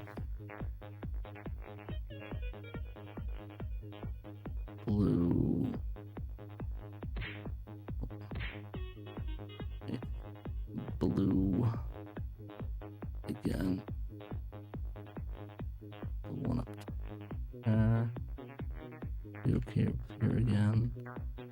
One should be okay right here. The issue is that it's clipping pretty much all of them. I'll say it to the white wall. Yeah. The blue one looks like it's getting clipped, but it's getting clipped a bit. Maybe I can get to the corner of the blue one. Maybe it will be safe. Okay, so that one is safe for that blue clip. Let's see, next one, that blue wall, it looks like. Wait, against the long one right there. I think I'm safe up for that. That blue one should be keep me safe. I'm sort of run to the checkpoint. Okay, thank God, we're good so far. Let's see. Looks like that area between the two clipping is okay. Like right there is safe. Let's see, next one is safe is that white one. Let's see, next one that's completely safe. I think that other white one is also safe. No. Let's see. What? Oh, that one is not safe. The area between it, that's why. The area between it. One is safe is, I think it's the area between this one. Next one that's safe is that blue one all the way on the blue one on the bottom is safe. There we go. Blue one is safe all the way over there. The white one is safe like right here, I think. Oh no, damn it. Okay. The white one's complete. Let's see between these two. Yeah, these two. No. Okay, let me get the box not there. It's like upper blue right there, safe. White one is completely safe right there. Blue one should be safe too. It's probably safe up to here. The white is safe a little bit between the whites, I think right. Oh, god damn it. No, it was not safe. Go. Making some progress at least. There we go. Easy does it.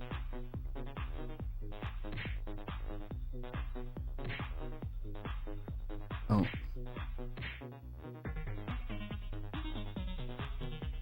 Between there is safe. I want to see if it's the white one is completely safe and the blue one.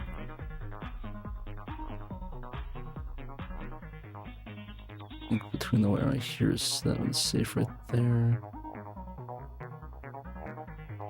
The blue one should be safe, I think. Yeah, there we go. Oh, good. That white one. The white one should be safe.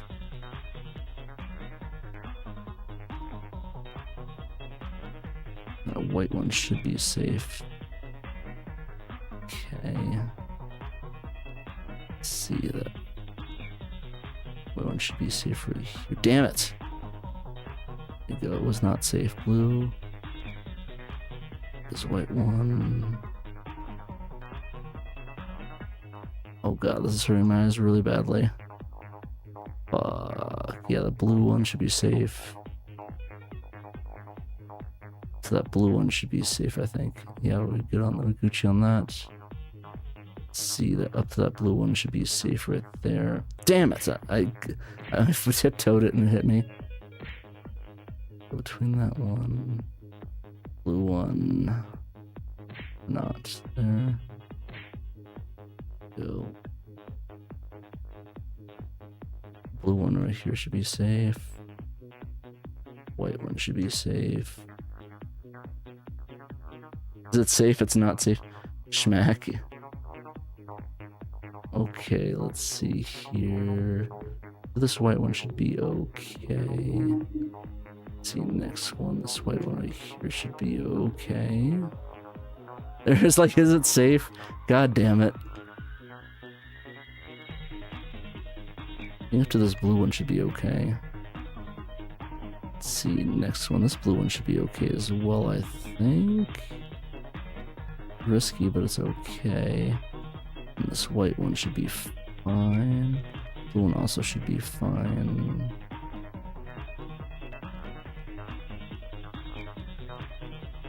The blue. There there. Oh god, okay. White one should be... Oh no, I went too far to the left. Oh shit. That was close. Go. That was... This blue one in the right corner right here. Up to this blue one is safe. Let's see. The white one in this corner should be okay. Up to this white one right here is fine.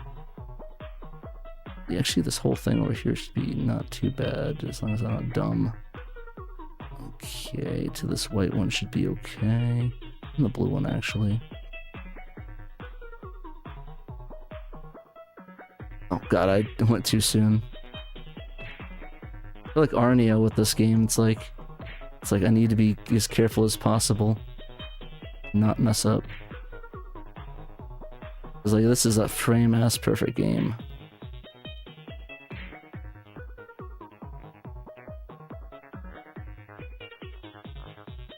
It is. Like, you need to not mess up any of the frames. I mean, there is a tiny winsy little bit of wiggle room, but that's about it. Yeah, they're not letting you through. Just good luck. They're not letting you through without any punches. That's for sure. I mean, it says it right in the title. It's the world's hardest game. Yeah. So. I wonder if this one. I wonder which one's technically harder. I want to be the guy or this one. Or I want to be the bossy or whatever.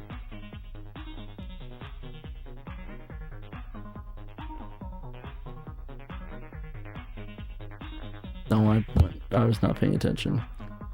It was not smart of me. Right there, this white one in this corner. Oh. Right there, and then it's like this blue one in this corner. This white one over here. Oh no, that almost screwed me.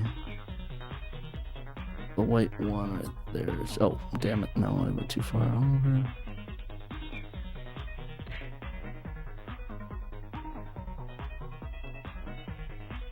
There.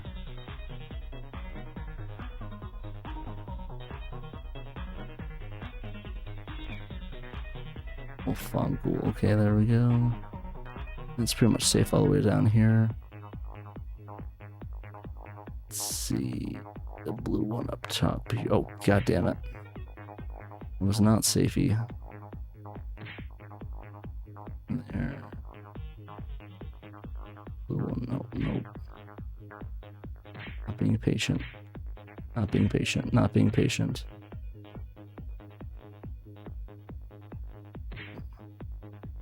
My eyes are giving out on me now. Oh god.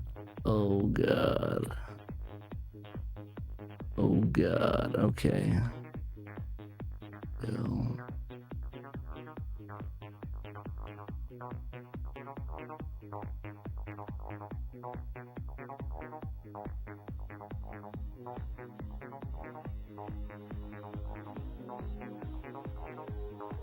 Oh, fuck it.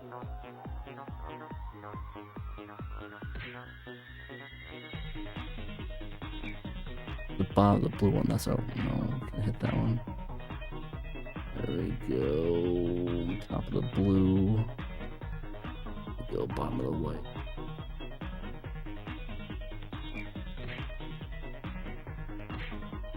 Way.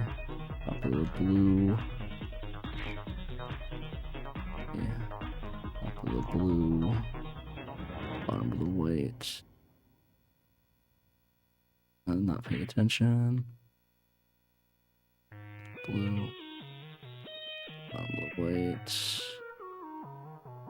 Yeah, this bottom white one should be okay there. I was too slow.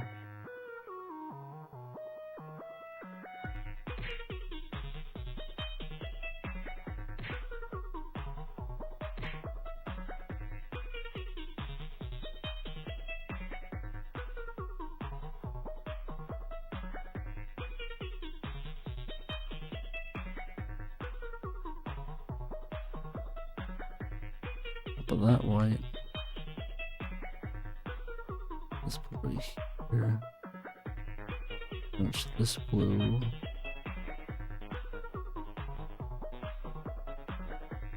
Over here.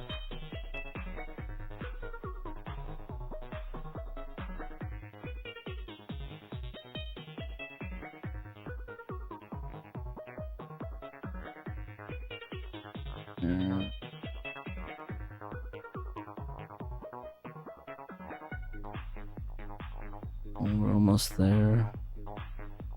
Go this way right here. Let's see, oh fuck. Okay. No! Fuck, I need to get to that white. I couldn't get over. The blue, bottom of this white. Over in the pattern recognition. Top of this white. And just casually over here. Bottom of this blue right here works. Need to be like right here by this white. And the blue we can be a little bit extra greedy with. Okay. Top of this right here. Oh god damn it. Yeah. The blue, bottom of the white. Top of the blue again. No, top of the white. What it was. Go. The blue. The blue. Oh no, what the heck? Oh, it's not halfway through. The blue right there. The white. This white. Just casually stroll. Blue should be safe on the oh nope. Blue. Okay. Put this white. Blue. On down here. Be greedy right. Oh no, I guess not. I got a little by the top of the blue. Oh, two greed, two greed, two greed. My pattern top of the blue. Yeah. White. Let's see here. Ready, top of this white right here. And then just free for all, just smoozing down here to this one. Okay, let's go for this blue. Top of this right here. Oh my god. I keep dinging it.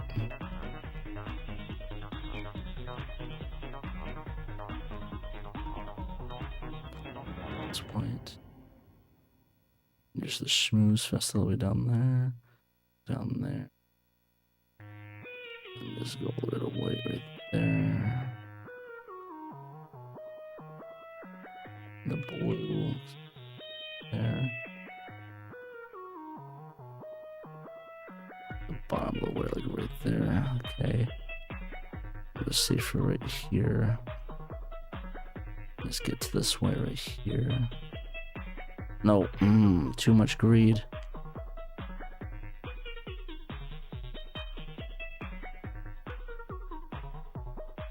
Just moving on over. Right here. No white, top of this white. Blue.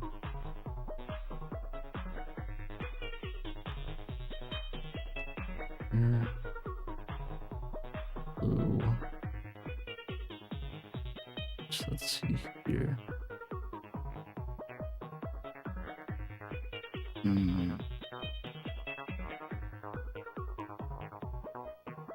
Oh god, that bottom one just hits me.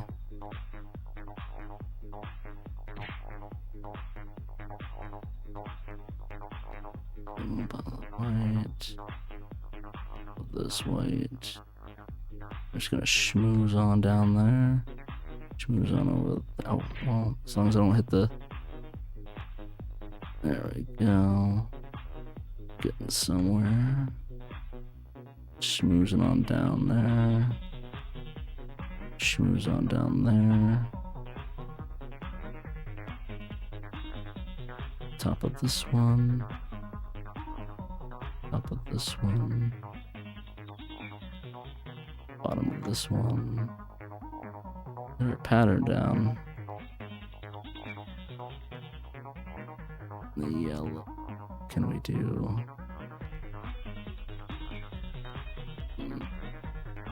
We can go down to this one. Get over. Damn it! I was so close. That was so close. I think we might have this next one. I'm not stupid. Blue, bottom of white. Wait, no. Top of white over here. Just schmoozing on down Ponyville. There we go, like that. We go this white one, then go with that one. The bottom of this white one. The blue one. Let's see the white one. Blue one.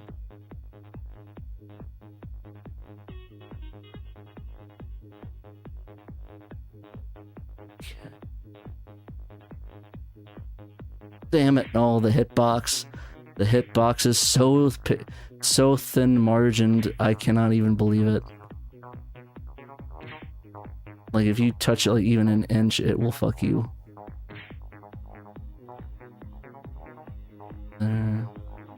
Oh, I went too soon. I was not paying attention. Bottom of white.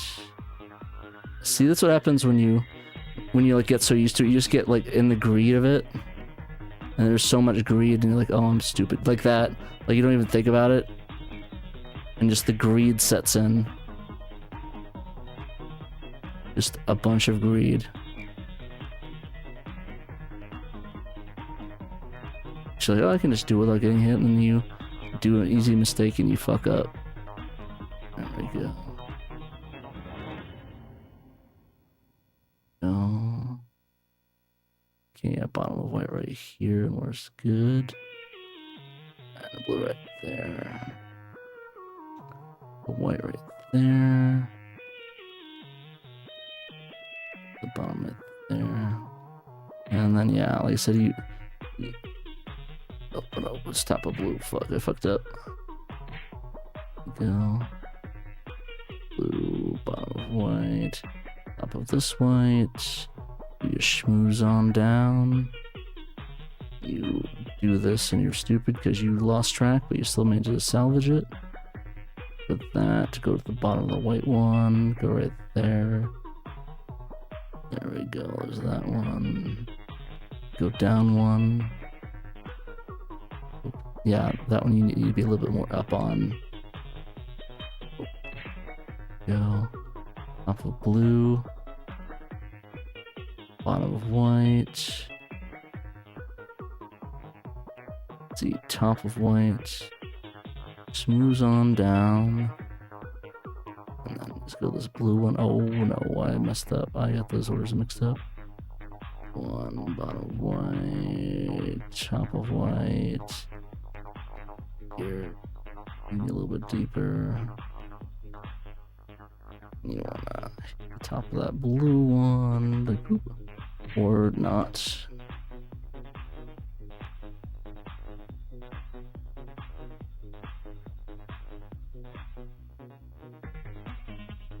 Oh, this blue one should be safe. And the white one should be safe on the top. Just be greedy with the white one, and then oh fuck, I messed up.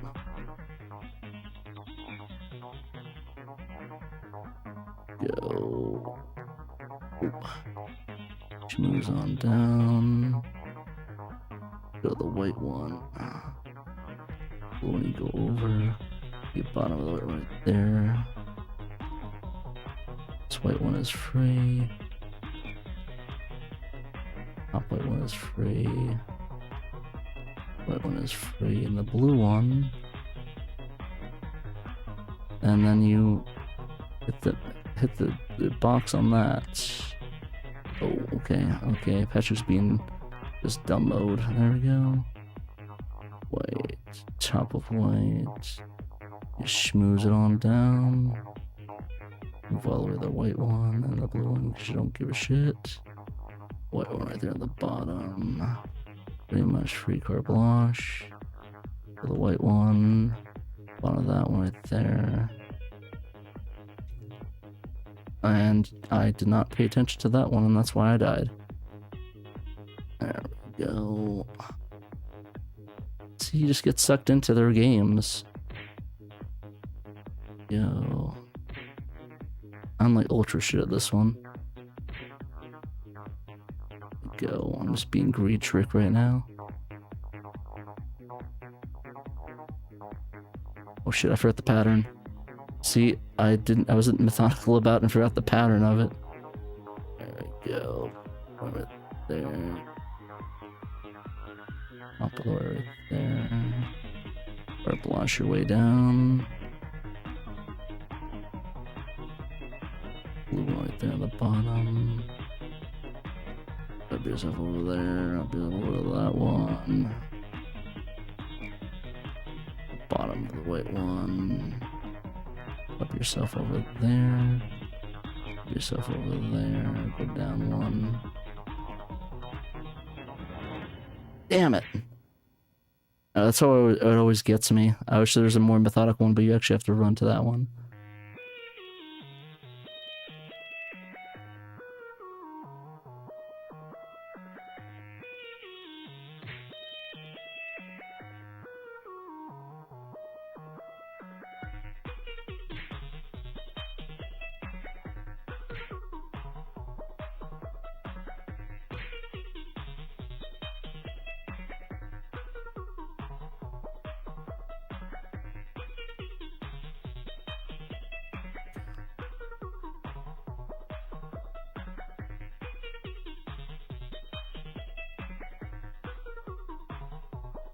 Go.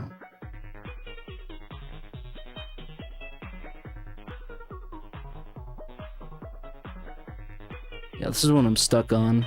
Let's go to the center and chill.